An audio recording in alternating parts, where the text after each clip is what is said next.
Gangster ਜਿਹੜੇ ਆ ਉੱਥੇ ਪਹੁੰਚ ਚੁੱਕੇ ਹੋਏ ਆ, ਉਹ ਵੀ ਪੰਜਾਬੀ ਨੇ, ਪੰਜਾਬੀਆਂ ਦਾ ਨਾਮ ਜਿਹੜਾ ਉਹ ਕਰ ਰਿਹਾ। ਇੱਕ ਉੱਥੇ ਖਾਲਿਸਤਾਨ ਦੀ ਮੂਵਮੈਂਟ ਲੈ ਕੇ ਜਿਹੜੀ ਆ ਬੜੀ ਉੱਥੋਂ ਸੁਨੇਹੇ ਪੰਜਾਬ 'ਚ ਭੇਜੇ ਜਾਂਦੇ ਆ, ਤੁਸੀਂ ਫਲਾਣੇ ਥਾਂ ਤੇ ਝੰਡਾ ਚਲਾ ਦਿਓ, ਤੁਸੀਂ ਆਹ ਕਰ ਦਿਓ। ਆਸਟ੍ਰੇਲੀਆ ਦੇ ਵਿੱਚ ਜਿਹੜੇ ਲੋਕ ਬੈਠੇ ਆ ਉੱਥੇ ਵੀ ਜਿਹੜਾ ਇਸ ਤਰ੍ਹਾਂ ਦੀਆਂ ਘਟਨਾਵਾਂ ਹੋ ਰਹੀਆਂ ਨੇ। ਸੋ ਜਦੋਂ ਆਪਾਂ ਨਾਂ ਕਮਾਉਂਦੇ ਆ ਨਾ, ਉਹ ਬੜਾ ਸਮਾਂ ਲੱਗ ਜਾਂਦਾ, ਬਹੁਤ ਸਮਾਂ। ਜਦੋਂ ਆਪਣਾ ਨਾਂ ਵਿਗੜਦਾ, ਉਹ ਇੱਕ ਸਕਿੰਟ ਦੇ ਵਿੱਚ ਹੀ ਆਪਣਾ ਨਾਂ ਵਿਗੜ ਜਾਂਦਾ।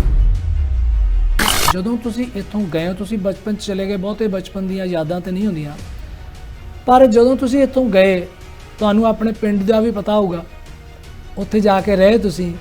ਉਸ ਦਰਮਿਆਨ ਤੁਸੀਂ ਪੰਜਾਬ ਨਾਲ ਤੇ ਕੈਨੇਡਾ 'ਚ ਜਾ ਕੇ ਤੁਹਾਨੂੰ ਕੁਝ ਯਾਦਾਂ ਹੈਗੀਆਂ ਨੇ ਕਿ ਸ਼ੁਰੂਆਤੀ ਦੌਰ ਵਿੱਚ ਤੁਸੀਂ ਕਿਵੇਂ ਉੱਥੇ ਰਹੇ ਹੋ ਜਾ ਕੇ? ਕਿਉਂਕਿ ਜ਼ਿਆਦਾ ਗੋਰੇ ਲੋਕ ਸੀਗੇ ਤੇ ਇਸ ਕਰਕੇ ਜਦੋਂ ਵੀ ਕੋਈ ਪੰਜਾਬੀ ਲੋਕ ਜਾਂਦੇ ਸੀ, ਉਹਨਾਂ ਨੂੰ ਇਹ ਨਹੀਂ ਸੀ ਪਤਾ ਲੱਗਦਾ ਹੁੰਦਾ ਵੀ ਇਹ ਸਿੱਖ ਆ, ਇਹ ਹਿੰਦੂ ਆ ਜਾਂ ਮੁਸਲਮਾਨ। ਹਿੰਦੂ ਹੀ ਕਹਿ ਕੇ ਪੁਕਾਰ ਦਿੰਦੇ ਸੀ। ਜਦੋਂ ਵੀ ਅਸੀਂ ਕਿਤੇ ਬਾਹਰ ਜਾਣਾ, ਛੋਟੇ ਹੁੰਦੇ ਸਾਨੂੰ ਹਮੇਸ਼ਾ ਕਹਿਣਾ go back to your country Hindu. ਜਿਹੜੇ ਬੱਚੇ ਗਏ ਨੇ ਇਨ ਦ ਲਾਸਟ 20 ਇਅਰਸ, ਉਹਨਾਂ ਨੇ ਉਹ ਉੱਥੇ ਜਾ ਕੇ ਉਹਨਾਂ ਨੇ ਬਹੁਤ ਜ਼ਿਆਦਾ ਵਧੀਆ ਕੰਮ ਕੀਤੇ, ਜਿੱਥੇ ਉਹਨਾਂ ਨੇ ਪੰਜਾਬੀ ਕਲਚਰ ਨੂੰ ਇੰਨਾ ਵਧੀਆ ਪ੍ਰਮੋਟ ਕੀਤਾ। ਨੇ ਹੁਣ ਹਰ ਇੱਕ ਥਾਂ ਤੇ ਜਦੋਂ ਜਾਂਦੇ ਆ, ਬਾਕੀ ਕਲਚਰ ਦੇ ਕਹਿਣਗੇ ਤੁਹਾਡੇ ਸਿੱਖ ਵੈਡਿੰਗਸ ਤਾਂ ਬੜੇ ਲੰਬੇ ਨੇ, ਬੜੇ ਵਧੀਆ ਨੇ।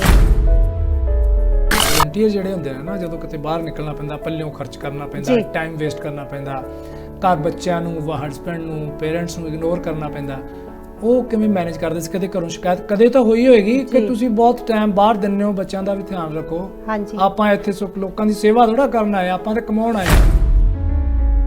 ਮੇਰੇ ਖੁਦ ਬ੍ਰਦਰਸ ਨੇ ਕਹਿਣਾ ਤੂੰ ਆਪਣਾ ਘਰੇ ਬਹਿ ਕੇ ਆਪਣੇ ਬੱਚੇ ਪਾਲ, ਇਹ ਕੀ ਕੰਮ ਕਰਦੀ ਫਿਰਦੀ ਆ ਨਾ। ਪਰ ਮੈਨੂੰ ਲੱਗਣਾ ਵੀ ਮੈਂ ਕੋਈ ਗਲਤ ਨਹੀਂ ਕੰਮ ਕਰ ਰਹੀ, ਮੈਨੂੰ ਬਹੁਤ ਸਕੂਨ ਮਿਲਦਾ ਸੀ। ਦੋ ਵਾਰੀ ਉੱਥੇ MLA ਦੀ ਇਹਨਾਂ ਨੇ ਚੋਣ ਲੜੀ ਹੈ। ਇੱਕ ਵਾਰ ਤੇ ਇਹਨਾਂ ਨੇ ਓਕਨਾਗਨ ਉੱਥੋਂ ਲੜੀ ਹੈ, ਦੂਸਰੀ ਜਿਹੜੀ ਹੈ ਐਬਟਸਫੋਰਡ ਤੋਂ ਜਿਹੜੀ ਇਹਨਾਂ ਨੇ ਲੜੀ ਹੈ। ਭਾਵੇਂ ਜਿੱਤੇ ਨਹੀਂ, ਪਰ ਇਹਨਾਂ ਨੇ ਆਪਣੀ ਉੱਥੇ ਐਂਟਰੀ ਜਿਹੜੀ ਆ ਸਿਆਸਤ ਦੇ ਵਿੱਚ ਪਾ ਦਿੱਤੀ। ਔਰ ਇਹਨਾਂ ਨੇ 2021 ਦੇ ਵਿੱਚ ਜਸਟਨ ਟਰੂਡੋ ਦੀ ਪਾਰਟੀ ਚੋਂ ਮੈਂਬਰ ਪਾਰਲੀਮੈਂਟ ਦੇ ਤੌਰ ਤੇ ਵੀ ਚੋਣ ਲੜੀ ਹੈ। ਕਿ ਸਿਰਫ ਕੈਂਡੀਡੇਟ ਚੁਣਨ ਵਾਸਤੇ ਸ਼ਰਤਾਂ ਕਿਹੋ ਜਿਹੀਆਂ ਲਾਉਂਦੀ ਹੈ ਪਾਰਟੀ? ਤੁਹਾਡਾ ਕ੍ਰਿਮੀਨਲ ਰੈਕੋਰਡ ਚੈੱਕ ਹੁੰਦਾ ਹਰ ਇੱਕ ਪਰਸਨ ਦਾ, ਚਾਹੇ ਤੁਸੀਂ ਨਿੱਕੇ ਤੋਂ ਨਿੱਕਾ ਵੀ ਕੋਈ ਕੋਰਟ 'ਚ ਕੇਸ ਆ, ਨਿੱਕੇ ਤੋਂ ਨਿੱਕੀ ਵੀ ਗੱਲ ਆ, ਉਹ ਵੀ ਤੁਹਾਡੇ ਉੱਭਰ ਕੇ ਮੂਹਰੇ ਆ ਜਾਣੀ, ਕਿਉਂਕਿ ਉਹ ਸਾਰਾ ਉਹ ਬੈਕਗ੍ਰਾਉਂਡ ਤੁਹਾਡਾ ਸਾਰੀ ਲਾਈਫ ਦਾ ਚੈੱਕ ਕਰ ਲਿਆ। ਇਹ ਦੇਸ਼ ਦੀ ਰਾਖੀ ਕਿਵੇਂ ਕਰ ਸਕਦਾ ਜਿਹਨੇ ਇਹੋ ਜਿਹਾ ਕੁਝ ਕੀਤਾ ਹੋਵੇ? Is this Lakhvinder Chadj? And ਮੈਂ ਕਿਹਾ yes, and he goes, this is Justin Trudeau speaking. ਮੈਂ ਕਿਹਾ Justin Trudeau's on the phone, just excited, right? So ਤੇ ਮੈਂ ਸਪੀਕਰ ਫੋਨ ਤੇ ਲਾ ਕੇ ਮੈਂ ਕਿਹਾ ਸੁਣੋ ਨਾ, ਤੁਸੀਂ ਬਲੀਵ ਨਹੀਂ ਕਰਨਾ, ਸ਼ਾਂਤੀ ਦੇ ਨਾਲ 10 ਮਿੰਟ ਮੇਰੇ ਨਾਲ ਉਹਨਾਂ ਨੇ ਗੱਲਾਂ ਕੀਤੀਆਂ। ਮੈਨੂੰ ਉਹਨੇ ਪੁੱਛਿਆ ਵੀ ਕੀ ਆਪਾਂ ਸੁਧਾਰ ਕਰ ਸਕਦੇ, ਕੀ ਤੁਹਾਡੀ ਰਾਏ ਆ ਵੀ ਕੀ ਚੀਜ਼ ਹੋ ਸਕਦੀ। ਮੈਂ ਪੰਜਾਬੀਆਂ ਦਾ ਹੀ ਦੱਸਿਆ ਵੀ ਅਸੀਂ ਪੰਜਾਬੀ ਆਏ ਆ, ਸਾਰਾ ਕੁਝ ਹੈ ਨਾ। ਸਿਟਿੰਗ PM, ਇਹੀ ਫਰਕ ਆ ਇੱਥੋਂ ਦੀ ਪੋਲਿਟਿਕਸ ਦਾ ਤੇ ਉੱਥੋਂ ਦੀ ਪੋਲਿਟਿਕਸ।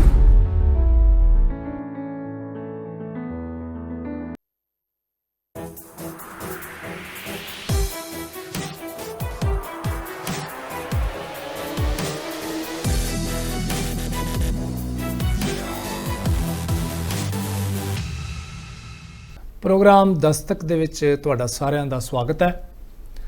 ਅਸੀਂ ਕੋਸ਼ਿਸ਼ ਕਰਦੇ ਹਾਂ ਕਿ ਇਸ ਪ੍ਰੋਗਰਾਮ ਦੇ ਵਿੱਚ ਕੁਝ ਖਾਸ ਸ਼ਖਸੀਅਤਾਂ ਨੂੰ ਤੁਹਾਡੇ ਨਾਲ ਮਿਲਾਈਏ, ਜਿਨ੍ਹਾਂ ਦੇ ਆਪਣੇ ਖਾਸ ਤਜਰਬੇ ਨੇ, ਔਰ ਖਾਸ ਤੌਰ ਤੇ ਕੋਸ਼ਿਸ਼ ਹੁੰਦੀ ਹੈ ਕਿ ਜਿਨ੍ਹਾਂ ਨੇ ਪੰਜਾਬੀ ਸਮਾਜ ਦੇ ਵਿੱਚ ਰਹਿ ਕੇ ਆਪਣੀ ਪਹਿਚਾਣ ਬਣਾਈ ਹੈ।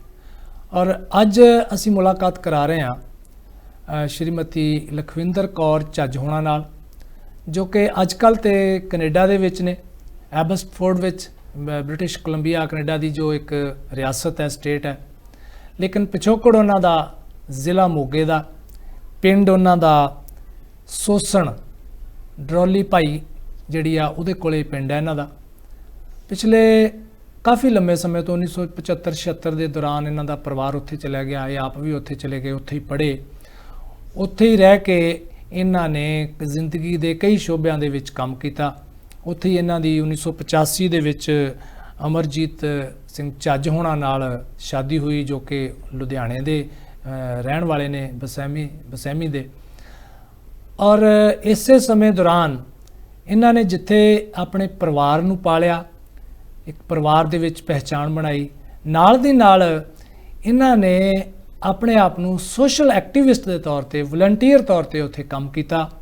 ਤੇ ਇਸ ਵਕਤ ਉੱਥੇ ਦੀ ਰਿਆਸਤ ਦੀ ਜਿਹੜੀ ਸਿਆਸਤ ਹੈ ਉਹਦੇ ਵਿੱਚ ਇਹਨਾਂ ਦੀ ਇੱਕ ਖਾਸ ਪਹਿਚਾਣ ਹੈ। ਬ੍ਰਿਟਿਸ਼ ਕੋਲੰਬੀਆ ਦੇ ਵਿੱਚ ਐਬਸਟਫੋਰਡ ਦੇ ਵਿੱਚ ਰਹਿ ਰਹੇ ਨੇ, ਪੂਰਾ ਪਰਿਵਾਰ ਹੈ, ਇੱਥੇ ਆਉਂਦੇ ਜਾਂਦੇ ਰਹਿੰਦੇ।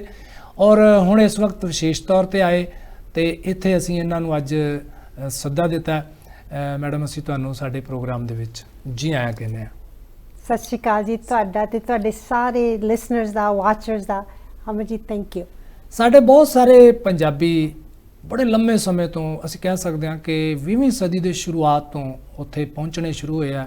ਔਰ ਤੁਸੀਂ ਸਾਰੇ ਜਾਣਦੇ ਹੋ ਕਾਮਾਗਾਟਾ ਮਾਰੂ ਵਾਲੀ ਇੱਕ ਖਾਸ ਘਟਨਾ ਜਿਹੜੀ ਹੈ ਉਹ ਬੜੀ ਮਸ਼ਹੂਰ ਹੈ ਕਿ ਕਿਵੇਂ ਪੰਜਾਬੀ ਕਿੰਨੀਆਂ ਤਰੱਦਦ ਤੋਂ ਬਾਅਦ ਉੱਥੇ ਪਹੁੰਚੇ, ਉਹਨਾਂ ਨੇ ਆਪਣੀ ਇੱਕ ਪਹਿਚਾਣ ਬਣਾਈ ਹੈ ਉੱਥੇ ਜਾ ਕੇ।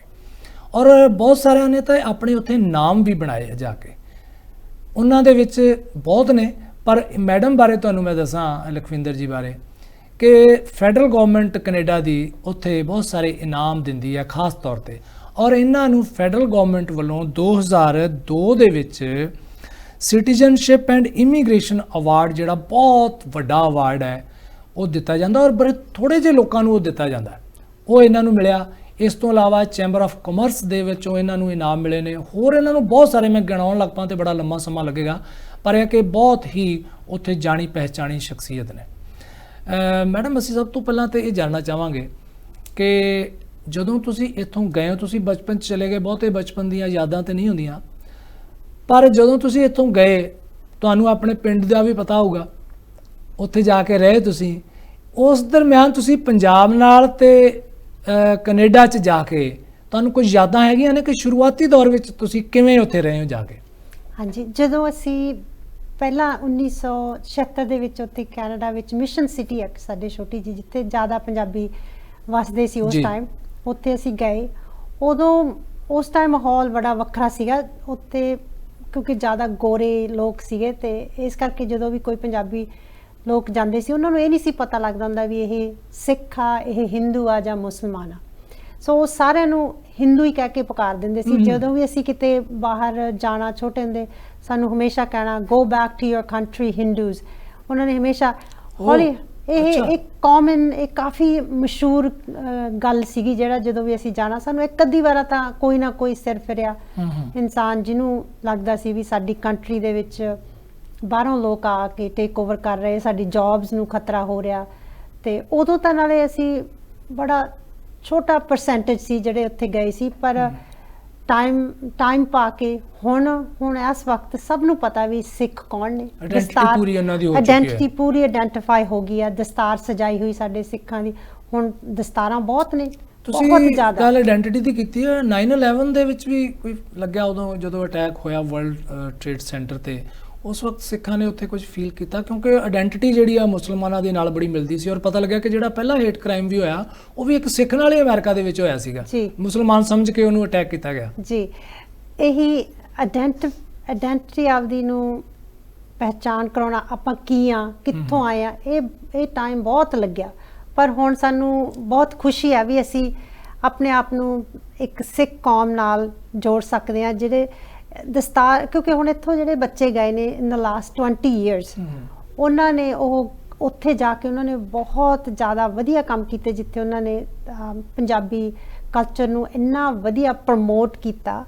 ਚਾਹੇ ਉਹ ਆਪਣੀ ਸਿੱਖਜ਼ਮ ਆ, ਚਾਹੇ ਆਪਣੀ ਰਿਲੀਜੀਅਸ ਬੇਸ ਆ, ਚਾਹੇ ਆਪਣਾ ਕਲਚਰ ਆ, ਕਲਚਰ ਦੇ ਵਿੱਚ ਵੀ ਇੰਨਾ ਜ਼ਿਆਦਾ ਆਪਣੀ ਡੂੰਘਾਈ ਆ।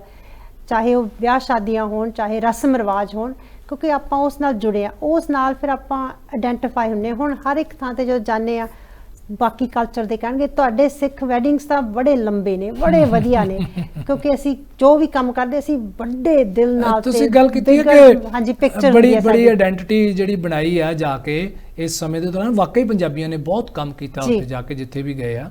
ਔਰ ਕਹਿ ਦਿੰਦੇ ਵੀ ਪੰਜਾਬੀ ਤਾਂ ਇਹੋ ਜਿਹੇ ਵੀ ਜਿੱਥੇ ਵੀ ਜਾਂਦੇ ਆ ਰਚ ਵਿੱਚ ਜਾਂਦੇ ਆ, ਉਹ ਹੱਸਦੇ ਹੁੰਦੇ ਆ ਕਿ ਪੰਜਾਬੀ ਤੇ ਆਲੂਆਂ ਵਾਂਗੂ ਹੈ, ਜਿਹੜੀ ਮਰਜ਼ੀ ਸਬਜ਼ੀ 'ਚ ਪਾ ਦਿਓ। ਤੇ ਕਹਿੰਦੇ ਜੀ ਇਹ ਤੇ ਚੰਦਰਮਾ ਤੇ ਵੀ ਪਹੁੰਚ ਗਏ ਹੋਏ ਆ।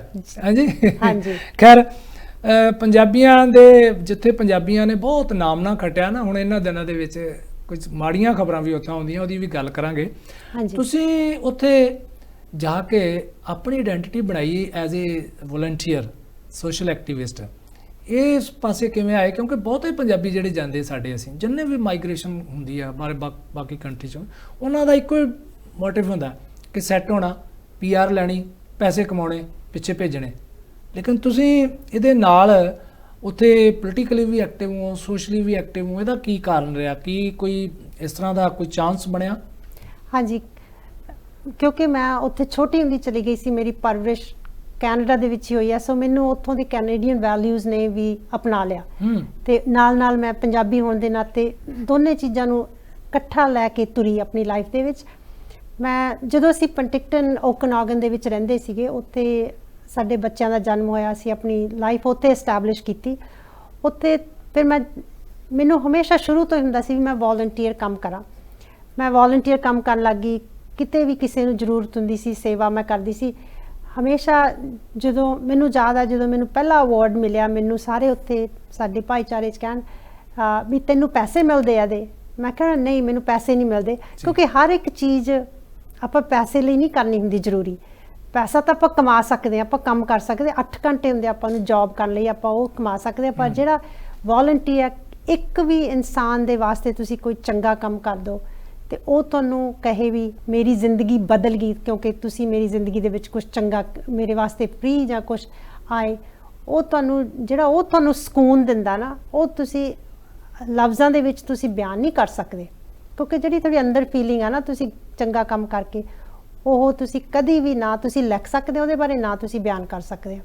ਸੋ ਮੇਰੇ ਅੰਦਰ ਸ਼ੁਰੂ ਤੋਂ ਇਸ ਤਰ੍ਹਾਂ ਸੀਗਾ ਵੀ ਮੈਂ ਵੋਲੰਟੀਅਰ ਕੰਮ ਕਰਨਾ ਬਹੁਤ ਪਸੰਦ ਕਰਦੀ ਹਾਂ। ਫਿਰ ਮੈਂ ਬਹੁਤ ਸਾਲ ਉੱਥੇ ਵੋਲੰਟੀਅਰ ਕਰੀ। ਮੈਨੂੰ ਵੋਲੰਟੀਅਰ ਦੇ ਤੌਰ ਤੇ ਕੀ ਕੰਮ ਕਰਦੇ ਸੀ ਉੱਥੇ ਤੁਸੀਂ? ਜਿਸ ਤਰ੍ਹਾਂ ਇੱਕ ਐਗਜ਼ਾਮਪਲ, ਆਪਣੇ ਪੰਜਾਬੀ ਕੁੜੀਆਂ ਉੱਥੇ ਹੁੰਦੀਆਂ ਸੀ ਜਿਨ੍ਹਾਂ ਨੂੰ ਘਰੋਂ ਅਬਿਊਸਿਵ ਸਿਸਟਮ, ਅਬਿਊਸਿਵ ਸਿਚੁਏਸ਼ਨਸ ਹੁੰਦੇ ਸੀ, ਜੇ ਉਹ ਘਰੋਂ ਚਲੇ ਜਾਂਦੇ ਸੀ, ਫਿਰ ਉਹਨਾਂ ਨੂੰ ਮੈਂ ਰਹਿਣ ਵਾਸਤੇ ਜਗ੍ਹਾ ਲੱਭਦੀ ਸੀ। ਜੇ ਉਹਨਾਂ ਨੂੰ ਕੋਰਟ ਵਿੱਚ ਲੈ ਕੇ ਜਾਣਾ, ਉਹਨਾਂ ਨੂੰ ਲੈ ਕੇ ਜਾਂਦੀ ਸੀ, ਉਹਨਾਂ ਨੂੰ ਰਾਈਡਸ ਦਿੰਦੀ ਸੀ, ਡਾਕਟਰ, ਬਹੁਤ ਸਿਚੁਏਸ਼ਨਸ ਇਸ ਤਰ੍ਹਾਂ ਨੇ। ਜਾਂ ਕੋਈ ਵੀ ਕੰਮ ਹੈ ਜਿੱਥੇ ਵੀ ਤੁਸੀਂ ਕਮੇਟੀਜ਼ ਦੇ ਵਿੱਚ, ਸਿਟੀਜ਼ ਦੀਆਂ ਹਰ ਇੱਕ ਕਮੇਟੀਜ਼ ਹੁੰਦੀਆਂ ਜਿੱਥੇ ਤੁਸੀਂ ਬੈਟਰਮੈਂਟ ਆਫ ਦ ਸਿਟੀ ਫਰਜ਼ ਕਰੋ, ਡਿਵੈਲਪਮੈਂਟ ਦਾ ਹੁੰਦਾ, ਰੋਡਸ ਦਾ ਹੁੰਦਾ, ਜਾਂ ਪਾਰਕਸ ਦਾ ਹੁੰਦਾ, ਡਿਫਰੈਂਟ ਕਮੇਟੀਜ਼ ਨੇ, ਉੱਥੇ ਤੁਸੀਂ ਕੰਮ ਕਰਦੇ। ਕਿਉਂਕਿ ਉਹ ਜਿਹੜੇ ਤੁਸੀਂ ਕਮੇਟੀ ਦੇ ਵਿੱਚ ਰੈਜ਼ੋਲੂਸ਼ਨਸ ਜਾਂਦੇ ਆ, ਉਹ ਫਿਰ ਜਾ ਕੇ ਇੰਪਲੀਮੈਂਟ ਹੁੰਦੇ ਆ ਵੀ ਸਿਟੀ ਦੇ ਵਿੱਚ ਕੀ ਹੋਣਾ ਇਹਨਾਂ ਚੀਜ਼ਾਂ 'ਚ। ਜਾਂ ਜਸਟ ਲੋਕ ਸੇਵਾ, ਕਿਸੇ ਨੇ ਮੈਨੂੰ ਫੋਨ ਕਰਤਾ ਵੀ ਤੁਸੀਂ ਸਾਨੂੰ ਇੱਥੇ ਰਾਈਡ ਦੇ ਦਿਓ, ਇੱਥੇ ਲੈ ਜਾਓ, ਐਂ ਕਰ ਲਓ, ਕੋਰਟ ਵਿੱਚ ਲੈ ਜਾਓ। ਜਿਵੇਂ ਮੈਂ ਅਣਗਿਣਤ ਚੀਜ਼ਾਂ ਹੁਣ ਮੈਂ ਦੱਸ ਨਹੀਂ ਸਕਦੀ ਵੀ ਮੈਂ। ਤੁਹਾਨੂੰ ਇਸ ਸਮੇਂ ਦੇ ਦੌਰਾਨ ਜਿਵੇਂ ਵਲੰਟੀਅਰ ਜਿਹੜੇ ਹੁੰਦੇ ਨੇ ਨਾ, ਜਦੋਂ ਕਿਤੇ ਬਾਹਰ ਨਿਕਲਣਾ ਪੈਂਦਾ, ਪੱਲਿਓਂ ਖਰਚ ਕਰਨਾ ਪੈਂਦਾ, ਟਾਈਮ ਵੇਸਟ ਕਰਨਾ ਪੈਂਦਾ, ਘਰ ਬੱਚਿਆਂ ਨੂੰ, ਹਸਬੈਂਡ ਨੂੰ, ਪੇਰੈਂਟਸ ਨੂੰ ਇਗਨੋਰ ਕਰਨਾ ਪੈਂਦਾ, ਉਹ ਕਿਵੇਂ ਮੈਨੇਜ ਕਰਦੇ ਸੀ? ਕਦੇ ਘਰੋਂ ਸ਼ਿਕਾਇਤ ਕਦੇ ਤਾਂ ਹੋਈ ਹੋਏਗੀ ਕਿ ਤੁਸੀਂ ਬਹੁਤ ਟਾਈਮ ਬਾਹਰ ਦਿੰਦੇ ਹੋ, ਬੱਚਿਆਂ ਦਾ ਵੀ ਧਿਆਨ ਰੱਖੋ, ਆਪਾਂ ਇੱਥੇ ਲੋਕਾਂ ਦੀ ਸੇਵਾ ਥੋੜਾ ਕਰਨ ਆਏ, ਆਪਾਂ ਤੇ ਕਮਾਉਣ ਆਏ ਆ। ਮੈਂ ਇੱਕ ਵਾਰ ਮੈਂ ਬਹੁਤ ਸਟਰਗਲ ਕੀਤਾ ਕਿਉਂਕਿ ਮੈਂ ਟ੍ਰੈਡੀਸ਼ਨਲ ਫੈਮਿਲੀ, ਇੱਕ ਪੰਜਾਬੀ ਫੈਮਿਲੀ ਤੋਂ ਆਈ ਹਾਂ ਜਿੱਥੇ ਮੇਰੇ ਖੁਦ ਬ੍ਰਦਰਸ ਨੇ ਕਹਿਣਾ ਤੂੰ ਆਪਣਾ ਘਰੇ ਬਹਿ ਕੇ ਆਪਣੇ ਬੱਚੇ ਪਾਲ, ਇਹ ਕੀ ਕੰਮ ਕਰਦੀ ਫਿਰਦੀ ਆ ਨਾ। ਪਰ ਮੈਨੂੰ ਲੱਗਣਾ ਵੀ ਮੈਂ ਕੋਈ ਗਲਤ ਨਹੀਂ ਕੰਮ ਕਰ ਰਹੀ, ਮੈਨੂੰ ਬਹੁਤ ਸਕੂਨ ਮਿਲਦਾ ਸੀਗਾ। ਇੱਕ ਵਾਰੀ ਮੈਂ ਆਪਣੀ ਬੇਟੀ ਨੂੰ, ਮੈਂ ਬਹੁਤ ਫਰਸਟ੍ਰੇਟਡ ਹੋ ਗਈ, ਮੈਂ ਆਪਣੀ ਵੱਡੀ ਬੇਟੀ ਮੇਰੀ ਫਰੈਂਡਸ ਵਾਂਗੂ ਆ, ਮੈਂ ਉਹਨੂੰ ਕਿਹਾ, ਮੈਂ ਕਿਹਾ ਆਈ ਵਿਸ਼ ਮੈਂ ਇੱਕ ਨੋਰਮਲ ਹਾਊਸ ਵਾਈਫ ਵਾਂਗੂ ਹੁੰਦੀ ਤਾਂ ਕਿ ਮੈਨੂੰ ਇਸ ਚੀਜ਼ ਤੋਂ ਸੰਤੁਸ਼ਟੀ ਮਿਲਦੀ ਵੀ ਮੈਂ ਆਪਣੇ ਬੱਚੇ ਪਾਲੇ, ਮੇਰੇ ਹਸਬੈਂਡ ਘਰੇ ਆ ਕੇ ਮੈਂ ਉਹਨਾਂ ਦੀ ਰੋਟੀ ਬਣਾ ਲਈ ਐਂਡ ਦੈਟਸ ਇਟ। ਪਰ ਮੈਨੂੰ ਨਹੀਂ, ਇਸ ਚੀਜ਼ 'ਚ ਮੈਨੂੰ ਚੰਗਾ ਲੱਗਦਾ ਵੀ ਮੈਂ ਕਿਸੇ ਸੇਵਾ ਕਰਾਂ। ਰੀਸੈਂਟਲੀ ਹੁਣ ਇੱਕ ਨਾ ਸਰਵੇ ਹੋਇਆ ਵਰਲਡ ਦਾ ਕਿ ਜਿਹੜੇ 80% ਫੈਮਲੀਜ਼ ਨੇ, ਉਹਨਾਂ ਨੇ ਕਿਹਾ ਹੈ ਕਿ ਔਰਤਾਂ ਨੂੰ ਕੱਲੀਆਂ ਘਰੇ ਹੀ ਨਹੀਂ ਰਹਿਣਾ ਚਾਹੀਦਾ, ਉਹਨਾਂ ਨੂੰ ਬਾਹਰ ਵੀ ਨਿਕਲਣਾ ਚਾਹੀਦਾ ਹੈ। ਜੀ ਸੋ ਇਹ ਇੰਪੋਰਟੈਂਟ ਆ ਕਿਉਂਕਿ ਸਾਡੇ ਜਿਹੜੇ ਉੱਥੇ ਕੈਨੇਡਾ ਦੇ ਵਿੱਚ ਸੰਸਥਾ ਨੇ ਨਾ ਜ਼ਿਆਦਾ, ਉਹ ਵੋਲੰਟੀਅਰਸ ਦੇ ਸਿਰ ਤੇ ਹੀ ਖੜੀਆਂ ਵਾ, ਕਿਉਂਕਿ ਸਾਰੇ ਪੇਡ ਪੋਜੀਸ਼ਨ ਨਹੀਂ ਹੁੰਦੇਗੇ। ਉਹਦੇ 'ਚ 1 ਜਾਂ 2 ਕੋਈ ਵੀ ਸੰਸਥਾ ਵਾ ਉੱਥੇ ਜਿਹੜੀ ਨਾਨ ਪ੍ਰੋਫਿਟ ਆਰਗੇਨਾਈਜੇਸ਼ਨ ਜਿਹੜੀਆਂ ਕਹਿੰਦੀਆਂ ਜਿਨ੍ਹਾਂ ਤੋਂ ਗਵਰਨਮੈਂਟ ਦੀ ਫੰਡਿੰਗ ਮਿਲਦੀ ਹੈ, ਜਾਂ ਤੁਸੀਂ ਪੈਸੇ ਇਕੱਠੇ ਕਰਕੇ ਉਸ ਸੰਸਥਾ ਨੂੰ ਚਲਾਉਣੇ, ਜਿਵੇਂ ਵੂਮਨ ਸੈਂਟਰ ਹੋਏ, ਮਲਟੀਕਲਚਰਲਿਜ਼ਮ ਹੋਈ, ਹੋਰ ਬਹੁਤ ਨੇ ਜਿੱਥੇ ਸੇਵਾਵਾਂ ਮਿਲਦੀਆਂ ਫ੍ਰੀ ਦੇ ਵਿੱਚ ਲੋਕਾਂ ਨੂੰ। ਉਹਦੇ ਵਿੱਚ ਇਸ ਤਰ੍ਹਾਂ ਹੁੰਦਾ ਵੀ ਜ਼ਿਆਦਾ ਵੋਲੰਟੀਅਰ ਬੋਰਡ ਬਣਿਆ ਹੁੰਦਾ, ਵੋਲੰਟੀਅਰਸ ਦਾ ਬੋਰਡ ਬਣਿਆ ਹੁੰਦਾ, ਫਿਰ ਉਹਦੇ 'ਚ ਵੋਲੰਟੀਅਰਸ ਹੁੰਦੇ ਆ ਤੇ ਉੱਥੋਂ ਤੁਸੀਂ ਪੈਸੇ ਇਕੱਠੇ ਕਰਨੇ ਹੁੰਦੇ, ਚਾਹੇ ਤੁਸੀਂ ਕੋਈ ਫੰਡ ਰੇਜ਼ਿੰਗ ਕਰਦੇ ਆ ਨਾ, ਤੇ ਥੋੜੀ ਵਾਲੀ ਫੰਡਿੰਗ ਗਵਰਨਮੈਂਟ ਤੋਂ ਮਿਲਦੀ ਆ। ਸੋ ਉਹਦੇ ਉੱਥੇ ਇਹ ਵੋਲੰਟੀਅਰ, ਉੱਥੇ ਲੋਕ ਬਹੁਤ ਵੋਲੰਟੀਅਰ ਕਰਦੇ ਆ, ਕੋਈ ਥੋੜਾ ਕਰਦਾ, ਕੋਈ ਵੱਧ ਕਰਦਾ, ਜਿੰਨਾ ਕੋਈ ਹੈਗਾ, ਜਿੰਨਾ ਜਿਹਦੇ ਕੋਲ ਟਾਈਮ ਹੁੰਦਾ। ਤੁਸੀਂ ਗੱਲ ਕੀਤੀ ਕਿ ਕੁਝ ਔਰਤਾਂ ਜਿਨ੍ਹਾਂ ਨੂੰ ਘਰੋਂ ਵਾਇਲੈਂਸ ਹੁੰਦੀ ਸੀ, ਅਬਿਊਸਿਵ ਐਟਮੋਸਫੀਅਰ 'ਚ ਰਹਿੰਦੀਆਂ ਸੀ, ਉੱਥੇ ਵਾਲੀਆਂ ਔਰਤਾਂ, ਇੱਕ ਤੁਹਾਡੇ ਹਰਜੀਤ ਅਟਵਾਲ ਨੇ, ਉਹਨਾਂ ਨੇ ਇੱਕ ਕਿਤਾਬ ਲਿਖੀ ਹੈ, ਕੈਨੇਡਾ 'ਚ ਹੀ ਰਹਿੰਦੇ ਨੇ, ਇੱਕ ਸੱਚ ਮੇਰਾ ਵੀ, ਉਹਦੇ ਵਿੱਚ ਸਾਰੀਆਂ ਹੀ ਕਹਾਣੀਆਂ ਉਹਨਾਂ ਨੇ ਉਹਨਾਂ ਔਰਤਾਂ ਦੀਆਂ ਲਿਖੀਆਂ ਜਿਹੜੀਆਂ ਕੈਨੇਡਾ 'ਚ ਗਈਆਂ, ਪਰ ਉਹਨਾਂ ਨੂੰ ਘਰਦਿਆਂ ਨੇ ਸਵੀਕਾਰ ਨਹੀਂ ਕੀਤਾ, ਉਹਨਾਂ ਨੂੰ ਇਨਕਾਰ ਕਰਤਾ, ਉੱਥੇ ਉਹਨਾਂ ਦੇ ਨਾਲ ਸਮੱਸਿਆਵਾਂ ਪੈਦਾ ਹੋਈਆਂ ਤੇ ਉਹਨਾਂ ਨੂੰ ਘਰੋਂ ਕੱਢ ਦਿੱਤਾ ਗਿਆ। ਬਹੁਤ ਮਤਲਬ, ਔਰ ਉਹਦੇ ਵਿੱਚ ਸੱਚਮੁੱਚ ਉਹਨਾਂ ਨੇ ਸੱਚਾਈ ਪੇਸ਼ ਕੀਤੀ ਹੈ। ਔਰ ਇਹ ਹੁਣ ਵੀ ਇਹ ਗੱਲਾਂ ਆ ਰਹੀਆਂ ਨੇ ਸਾਹਮਣੇ, ਕੁੜੀਆਂ ਇੱਥੋਂ ਜਾਂਦੀਆਂ ਨੇ, ਉੱਥੇ ਘਰ ਵਾਲੇ ਪਰੇਸ਼ਾਨ ਬੜੇ ਕਰਦੇ ਆ, ਕੁੜੀਆਂ ਅੱਡ ਹੋ ਜਾਂਦੀਆਂ ਨੇ। ਸਮਾਂ ਬਦਲ ਗਿਆ ਬੜਾ, ਅੱਗੇ ਮੁੰਡੇ ਜਾਂਦੇ ਸੀ, ਕੁੜੀਆਂ ਨੂੰ ਨਹੀਂ ਸੀ ਬੁਲਾਉਂਦੇ, ਹੁਣ ਕੁੜੀਆਂ ਜਾਂਦੀਆਂ ਨੇ, ਮੁੰਡਿਆਂ ਨੂੰ ਨਹੀਂ ਬੁਲਾਉਂਦੀਆਂ। ਜੀ, ਕੀ ਕਾਰਨ ਹੈ ਔਰਤਾਂ ਦੀ ਇੰਨੀ ਸਮੱਸਿਆਵਾਂ ਕਿਉਂ ਆਉਂਦੀਆਂ ਨੇ ਉੱਥੇ? ਆਪਾਂ ਕਹਿ ਦਿੰਦੇ ਆ ਵੀ ਹੁਣ ਵੂਮਨ ਨੂੰ ਇਕੁਅਲ ਓਪਰਚੁਨਿਟੀ ਮਿਲਦੀ ਹੈ ਹਰ ਇੱਕ, ਇਹ ਗੱਲ ਸਹੀ ਨਹੀਂ ਗੀ ਨਾ। ਦੇਖੋ ਅਬਿਊਜ਼ ਮੈਨ ਨਾਲ ਵੀ ਹੁੰਦਾ, ਆਦਮੀਆਂ ਨਾਲ ਵੀ ਹੁੰਦਾ, ਇਹ ਨਹੀਂ ਆਪਾਂ ਕਹਿ ਸਕਦੇ, ਕਦੀ ਵੀ ਆਪਾਂ ਇਸ ਚੀਜ਼ ਨੂੰ ਇਨਕਾਰ ਨਹੀਂ ਕਰ ਸਕਦੇ ਵੀ ਇਕੱਲੇ ਲੇਡੀਜ਼ ਨੂੰ ਹੀ ਅਬਿਊਜ਼ ਹੁੰਦਾ, ਮੈਨ ਵੀ ਬਹੁਤ ਅਬਿਊਜ਼ ਹੁੰਦੇ ਆ, ਇਹ ਜੀ ਕੋਈ ਗੱਲ ਨਹੀਂ ਗੀ। ਪਰ ਜਿਹੜੇ ਆਦਮੀ ਕੋਲੇ ਥੋੜੀ ਜਿਹੀ ਪਾਵਰ ਜ਼ਿਆਦਾ ਹੁੰਦੀ ਆ, ਫਿਜ਼ੀਕਲ ਸਟਰੋਂਗ ਹੈ, ਜਸਟ ਬਿਕਾਜ਼ ਦੇ ਆਰ ਮੇਲ, ਇਹ ਇੱਕ ਇਟਸੈਲਫ ਪਾਵਰ ਆ। ਔਰਤ ਨੂੰ ਥੋੜੇ ਜਿਹਾ ਫੀਮੇਲ ਹੋਣ ਦੇ ਨਾਤੇ ਥੋੜੀ ਜਿਹੀ ਘੱਟ ਪਾਵਰ ਮਿਲਦੀ ਆ, ਨਾਟ ਪਾਵਰ ਵੀ ਕਿਸੇ ਨੂੰ ਕੁਝ ਗਲਤ ਕਰਨਾ ਜਾਂ ਕੁਝ ਹੋਣਾ, ਪਰ ਜਸਟ ਹਰ ਇੱਕ, ਜਿਵੇਂ ਆਪਾਂ ਇਟਸ ਈਜ਼ੀ, ਜਿਵੇਂ ਔਰਤਾਂ ਘਰੇ ਰਹੀਆਂ, ਰੋਟੀ ਬਣਾ ਲਈ, ਇਹ ਹਜੇ ਵੀ ਆਪਣੇ ਨੋਰਮਲ ਆ, ਰਾਈਟ। ਇਸ ਚੀਜ਼ ਇਹ ਆਪਾਂ ਨਹੀਂ ਕਹਿੰਦੇ ਵੀ ਇਹ ਗਲਤ ਆ, ਕੋਈ ਪਸੰਦ ਕਰਦਾ ਵੀ ਘਰੇ ਰਹਿਣਾ, ਮੈਂ ਘਰੇ ਆਈ ਐਮ ਹੈਪੀ ਐਂਡ ਠੀਕ ਆ, ਪਰ ਕਈ ਔਰਤਾਂ ਚਾਹੁੰਦੀਆਂ ਵੀ ਅਸੀਂ ਬਾਹਰ ਨਿਕਲੀਏ, ਪਰ ਉਹਨਾਂ ਦੇ ਕਿਉਂਕਿ ਉਹਨਾਂ ਦੇ ਨਾਲ ਟ੍ਰੈਡੀਸ਼ਨਲ ਪੇਰੈਂਟਸ ਹੁੰਦੇ ਆ, ਗ੍ਰੈਂਡ ਪੇਰੈਂਟਸ ਹੁੰਦੇ ਆ, ਜ਼ਰੂਰੀ ਨਹੀਂ ਹੁੰਦਾ ਸੱਸ ਸਹੁਰਾ ਉਹਨਾਂ ਨੂੰ ਮਨਾ ਕਰਦੇ, ਉਹਨਾਂ ਦੇ ਕਈ ਵਾਰ ਖੁਦ ਆਪਣੇ ਮਾਂ-ਬਾਪ ਵੀ ਕਹਿੰਦੇ ਵੀ ਤੂੰ ਕੀ ਇਹ ਕੰਮਾਂ 'ਚ ਤੁਰੀ ਫਿਰਦੀ ਆ, ਤੂੰ ਆਪਣਾ ਜਿਹੜਾ ਨੋਰਮਲ, ਕਿਉਂਕਿ normal is easy, it's very easy. ਪਰ ਔਰਤ ਦਾ ਵੀ ਤੇ ਦਿਲ ਕਰਦਾ ਬਿਲਕੁਲ ਇਨਸਾਫ, ਪਰ ਅਸੀਂ ਲੋਕ ਆ, ਮੈਜੋਰਿਟੀ ਜਿਹੜੀ ਆਪਣੀ ਸੋਸਾਇਟੀ ਆ, ਉਹ ਈਜ਼ੀ ਰਸਤਾ ਚੁਣਨਾ ਚਾਹੁੰਦੀ ਆ, ਜਿੱਥੇ ਉਹਨਾਂ ਨੂੰ ਜਸਟੀਫਾਈ ਨਾ ਕਰਨਾ ਪਵੇ ਆਪਦੇ ਗੁਆਂਢੀਆਂ ਨੂੰ, ਆਪਦੇ ਰਿਸ਼ਤੇਦਾਰਾਂ ਨੂੰ। ਪਰ ਇਹ ਉੱਥੇ ਜਾ ਕੇ ਜ਼ਿਆਦਾ ਔਰਤਾਂ ਦੀਆਂ ਪ੍ਰੋਬਲਮ ਆਉਂਦੀਆਂ, ਬਹੁਤੀਆਂ ਦੇਖੇ, ਬਹੁਤ ਘਰਾਂ ਦੇ ਵਿੱਚ ਇਹ ਪ੍ਰੋਬਲਮ ਹੈ ਕਿ ਔਰਤਾਂ ਜਿਹੜੀਆਂ ਨੇ ਉਹ ਕੋਰਟਾਂ 'ਚ ਜਾਣਾ ਪੈਂਦਾ, ਉਹਨਾਂ ਨੂੰ ਵੱਖਰੀਆਂ ਰਹਿਣਾ ਪੈਂਦਾ, ਉਹਨਾਂ ਨੂੰ ਕੁੱਟਿਆ ਜਾਂਦਾ ਉਹਨਾਂ ਦੇ ਉੱਤੇ। ਹਾਂਜੀ, ਪਿਛਲੇ ਦਿਨ ਅਮਰੀਕਾ ਦੀਆਂ ਵੀ ਪਿੱਛੇ ਖਬਰਾਂ ਆਈਆਂ ਨੇ। ਕਿਉਂ ਇਹ ਨਹੀਂ ਸਮਝ ਆਈ ਅੱਜ ਤੱਕ ਕਿ ਤੁਸੀਂ ਚੰਗੇ ਭਵਿੱਖ ਲਈ ਬਾਹਰ ਜਾਂਦੇ ਹੋ, ਕਿਉਂ ਨਹੀਂ ਤੁਸੀਂ ਜਾ ਕੇ ਉੱਥੇ ਕੋਆਪਰੇਟਿਵ ਕਰਦੇ? ਜਿਹੜੀ ਖਾਸ ਤੌਰ ਤੇ ਔਰਤ ਨੂੰ ਤੇ ਬਹੁਤ ਲੋੜ ਹੁੰਦੀ ਆ ਕਿ ਉਹ ਦੂਸਰੇ ਘਰ ਚੋਂ ਆਈ ਹੁੰਦੀ ਆ, ਉਹਦੇ ਲਈ ਐਟਮੋਸਫੀਅਰ ਕ੍ਰੀਏਟ ਕੀਤਾ ਜਾਵੇ ਤਾਂ ਕਿ ਉਹ ਐਡਜਸਟ ਹੋ ਸਕੇ। ਕਿਉਂਕਿ ਦੇਖੋ, ਜਿਹੜੇ ਇੱਥੋਂ ਆਪਣੇ ਪੰਜਾਬ ਦੇ ਵਿੱਚੋਂ ਜਾਂ ਹੋਰ ਕਿਸੇ ਵੀ ਸਟੇਟ ਦੇ ਵਿੱਚੋਂ, ਇੰਡੀਆ ਦੇ ਵਿੱਚੋਂ ਲੋਕ ਜਾ ਰਹੇ ਆ, ਉਹ ਪਿੰਡਾਂ 'ਚੋਂ ਵੀ ਬਹੁਤ ਲੋਕ ਜਾ ਰਹੇ ਆ, ਉਹਨਾਂ ਦੇ ਵੈਲਿਊਜ਼ ਤਾਂ ਉੱਥੇ ਹੀ ਖੜੇ ਆ ਨਾ, ਵੈਲਿਊਜ਼ ਇੱਥੋਂ ਹੀ ਲੈ ਕੇ ਜਾਂਦੇ ਨੇ, ਉੱਥੇ ਲੈ ਕੇ ਜਾਂਦੇ ਨਾ। ਉਹਨਾਂ ਨੇ ਵੀ ਸਾਡੀ ਨੂੰਹ ਜਾਂ ਸਾਡੀ ਕੁੜੀ ਬਾਹਰ ਕਿਉਂ ਤੁਰੀ ਫਿਰਦੀ ਆ, ਇਹ ਕਿਉਂ ਕਰਦੀ ਹੈ, ਘਰੇ ਕਿਉਂ ਰਹਿੰਦੀ ਹੈ, ਕੰਮ ਕਰੇ, ਘਰੇ ਆਵੇ, ਹਨਾ। ਅਸੀਂ ਮਤਲਬ ਬਾਹਰ ਜਾਣ ਨੂੰ ਤਾਂ ਪਸੰਦ ਕਰਦੇ ਆ, ਪਰ ਅਸੀਂ ਉੱਥੋਂ ਦੇ ਕਲਚਰ ਨੂੰ ਨਹੀਂ ਅਪਣਾਉਂਦੇ, ਕਲਚਰ ਆਪਣੇ ਵਾਲਾ ਰੱਖਣਾ ਚਾਹੁੰਦੇ ਆ, ਜਿਹੜੀਆਂ ਮਾੜੀਆਂ ਚੀਜ਼ਾਂ ਵੀ ਲੈ ਜਾਂਦੇ ਆ ਨਾਲ। ਵੈਸੇ ਸਿਆਣੇ ਕਹਿੰਦੇ ਆ ਕਿ ਜੈਸਾ ਦੇਸ਼ ਵੈਸਾ ਬੇਸ। ਆਪਣੇ ਕਹਿੰਦੇ ਹੁੰਦੇ ਨਾ, ਆਦਮੀ ਨੂੰ ਵਿਲੇਜ ਚੋਂ ਤਾਂ ਕੱਢ ਦੋ, ਪਰ ਵਿਲੇਜ ਆਦਮੀ ਦੇ ਵਿੱਚੋਂ ਨਹੀਂ ਨਿਕਲਦਾ। ਇਹ ਪੱਕੀ ਮਿੱਥ ਆ। ਉਹ ਜਿਹੜੀਆਂ ਸਾਡੀਆਂ ਰਵਾਇਤਾਂ ਸਾਡੇ ਦਿਮਾਗ 'ਚ ਪਈਆਂ ਹੋਈਆਂ ਨੇ ਨਾ ਸ਼ੁਰੂ ਤੋਂ ਔਰਤ ਪ੍ਰਤੀ, ਉਹ ਹਾਲੇ ਨਿਕਲ ਨਹੀਂ ਰਹੀਆਂ। ਮੈਂ ਇੱਥੇ ਤੁਹਾਨੂੰ ਦੱਸਣਾ ਚਾਹਾਂਗਾ ਕਿ ਮੈਡਮ ਨੇ 2 ਵਾਰ ਉੱਥੇ, ਜਿਵੇਂ ਸਾਡੇ ਇੱਥੇ MLAs MPs ਹੁੰਦੇ ਨੇ, 2 ਵਾਰੀ ਉੱਥੇ MLA ਦੀ ਇਹਨਾਂ ਨੇ ਚੋਣ ਲੜੀ ਹੈ। ਇੱਕ ਵਾਰ ਤੇ ਇਹਨਾਂ ਨੇ ਓਕਨਾਗਨ ਉੱਥੋਂ ਲੜੀ ਹੈ, ਦੂਸਰੀ ਜਿਹੜੀ ਹੈ ਐਬਟਸਫੋਰਡ ਤੋਂ ਜਿਹੜੀ ਇਹਨਾਂ ਨੇ ਲੜੀ ਹੈ। ਭਾਵੇਂ ਜਿੱਤੇ ਨਹੀਂ, ਪਰ ਇਹਨਾਂ ਨੇ ਆਪਣੀ ਉੱਥੇ ਐਂਟਰੀ ਜਿਹੜੀ ਆ ਸਿਆਸਤ ਦੇ ਵਿੱਚ ਪਾ ਦਿੱਤੀ। ਔਰ ਇਹਨਾਂ ਨੇ 2021 ਦੇ ਵਿੱਚ ਜਸਟਨ ਟਰੂਡੋ ਦੀ ਪਾਰਟੀ ਚੋਂ ਮੈਂਬਰ ਪਾਰਲੀਮੈਂਟ ਦੇ ਤੌਰ ਤੇ ਵੀ ਚੋਣ ਲੜੀ ਹੈ, ਭਾਵ ਕਿ ਇਹਨਾਂ ਨੇ ਆਪਣੀ ਇਨਿੰਗ ਜਿਹੜੀ ਆ ਉਹ ਖੋਲ੍ਹ ਦਿੱਤੀ ਹੋਈ ਹੈ। ਔਰ ਤੁਹਾਨੂੰ ਇਹ ਵੀ ਦੱਸੀਏ ਕਿ ਜਦੋਂ ਇਹਨਾਂ ਨੇ ਚੋਣ ਲੜੀ ਹੈ, ਉਸ ਤੋਂ ਬਾਅਦ ਇਹਨਾਂ ਨਾਲ ਇੱਕ ਬਹੁਤ ਵਧੀਆ, ਬੜੀ ਦਿਲਚਸਪ ਘਟਨਾ ਵਾਪਰੀ, ਉਹ ਅਸੀਂ ਸੁਣਾਂਗੇ ਇਹਨਾਂ ਕੋਲੋਂ ਗੱਲ ਦੇ ਦੌਰਾਨ। ਪਰ ਪਹਿਲਾਂ ਮੈਂ ਤੁਹਾਨੂੰ ਇਹ ਦੱਸਣਾ ਚਾਹੁੰਦਾ ਕਿ ਸਾਨੂੰ ਬੜੀ ਹੈਰਾਨੀ ਹੋਈ ਕਿ ਉੱਥੇ ਜਦੋਂ ਕਿਸੇ MLA ਨੂੰ ਕੈਂਡੀਡੇਟ ਬਣਾਉਣ ਲਈ, MLA ਬਣਾਉਣ ਲਈ ਨਹੀਂ, ਸਿਰਫ ਪਾਰਟੀ ਜਦੋਂ ਕੋਈ ਕੈਂਡੀਡੇਟ ਚੁਣਦੀ ਆ ਕਿ ਸਾਡੇ ਪਟਿਆਲੇ ਤੋਂ, ਭਲੱਥ ਤੋਂ, ਅੰਮ੍ਰਿਤਸਰ ਤੋਂ ਕੋਈ MLA ਦੀ ਚੋਣ ਆਮ ਆਦਮੀ ਪਾਰਟੀ, ਕਾਂਗਰਸ ਜਾਂ ਅਕਾਲੀ ਜਿਹੜੀਆਂ ਉਹ ਪਾਰਟੀਆਂ ਉਹ ਚੁਣਦੀਆਂ ਨੇ ਵੀ ਐਬਸਫੋਰਡ ਤੋਂ ਅਸੀਂ ਕੋਈ ਕੈਂਡੀਡੇਟ ਚੁਣਨਾ, ਉਹ ਕੈਂਡੀਡੇਟ ਕਿਹੋ ਜਿਹਾ ਹੋਣਾ ਚਾਹੀਦਾ ਔਰ ਉਹੋ ਜਿਹੀਆਂ ਸ਼ਰਤਾਂ ਤੁਸੀਂ ਦੇਖੋ ਕਿਹੋ ਜਿਹੀਆਂ ਨੇ। ਮੈਡਮ ਅਸੀਂ ਚਾਹਾਂਗੇ ਸਾਡੇ ਦਰਸ਼ਕਾਂ ਨਾਲ ਤੁਸੀਂ ਸਾਂਝੀਆਂ ਕਰੋ ਕਿ ਸਿਰਫ ਕੈਂਡੀਡੇਟ ਚੁਣਨ ਵਾਸਤੇ ਸ਼ਰਤਾਂ ਕਿਹੋ ਜਿਹੀਆਂ ਲਾਉਂਦੀ ਹੈ ਪਾਰਟੀ।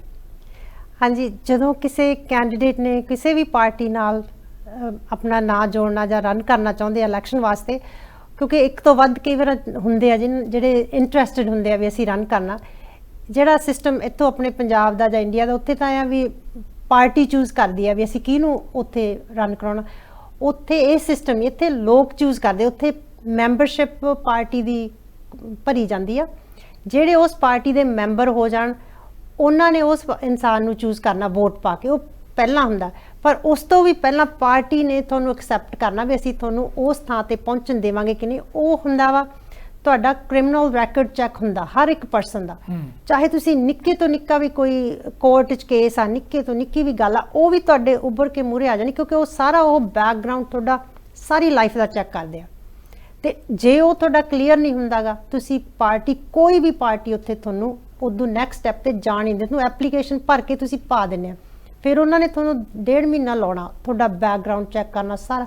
ਤੁਹਾਡੇ ਫੇਸਬੁੱਕ ਦੇ ਵਿੱਚ ਤੁਸੀਂ ਕੀ ਕਦੇ ਪੋਸਟ ਕੀਤਾ, ਕੋਈ ਵੀ ਸੋਸ਼ਲ ਮੀਡੀਆ ਤੇ ਕਦੀ ਵੀ ਕੋਈ ਵੀ ਚੀਜ਼ ਇਹੋ ਜਿਹੀ ਪੋਸਟ ਕੀਤੀ ਆ ਜਿਹਦੇ ਨਾਲ ਉਹਨਾਂ ਨੂੰ ਗਾਹਾਂ ਜਾ ਕੇ ਜਸਟੀਫਾਈ ਕਰਨਾ ਪਵੇ ਇਸ ਬੰਦੇ ਨੇ ਕਿਉਂ ਐਵੇਂ ਪੋਸਟ ਕੀਤਾ ਸੀ, ਉਹਨੂੰ ਵੀ ਨਹੀਂ ਐਕਸੈਪਟ ਕਰਦੇ। ਕ੍ਰਿਮੀਨਲ ਰੈਕੋਰਡ ਤਾਂ ਬਿਲਕੁਲ ਹੀ ਨਹੀਂ। ਜੇ ਕਿਸੇ ਦੇ ਕ੍ਰਿਮੀਨਲ ਰੈਕੋਰਡ ਆ ਨੋ। ਅੱਛਾ, ਅਗਰ ਕੈਂਡੀਡੇਟ ਹੈ ਜਿਹੜਾ ਉਮੀਦਵਾਰ ਹਾਲੇ ਬਣਿਆ ਨਹੀਂ, ਉਹਨੂੰ ਚੁਣਨਾ, ਅਗਰ ਉਹਦੇ ਖਿਲਾਫ ਕਿਸੇ ਕੋਰਟ 'ਚ ਕੇਸ ਪੈਂਡਿੰਗ ਹੈ ਤਾਂ ਉਹਨੂੰ ਉਹਨਾਂ ਨੇ ਉਮੀਦਵਾਰ ਬਣਾਉਣਾ ਹੀ ਨਹੀਂ। ਮਾੜਾ ਮੋਟ ਕੋਈ ਕੇਸ ਹੋਵੇ, ਚਲੋ ਕੋਈ ਡਿਸਪਿਊਟ ਆ, ਥੋੜੀ ਜ਼ਮੀਨ ਦਾ ਡਿਸਪਿਊਟ ਆ, ਕ੍ਰਿਮੀਨਲ ਰਿਕਾਰਡ ਨਹੀਂ ਹੋਣਾ ਚਾਹੀਦਾ। ਤੁਸੀਂ ਰੇਪ ਕੀਤਾ ਵਾ ਤੇ ਤੁਹਾਡੇ ਚਾਰजेस ਲੱਗੇ ਹੋਇਆ, ਜਾਂ ਤੁਹਾਡੇ ਪੈਂਡਿੰਗ ਆ ਰੇਪ ਦੇ, ਤੁਹਾਡੇ ਕੋਰਟ 'ਚ ਕੇਸ ਚੱਲ ਰਿਹਾ, ਮਰਡਰ ਹੈ, ਮਰਡਰ ਤਾਂ ਬਿਲਕੁਲ ਹੀ ਨਹੀਂ। ਦੇयर इज नो ਵੇ।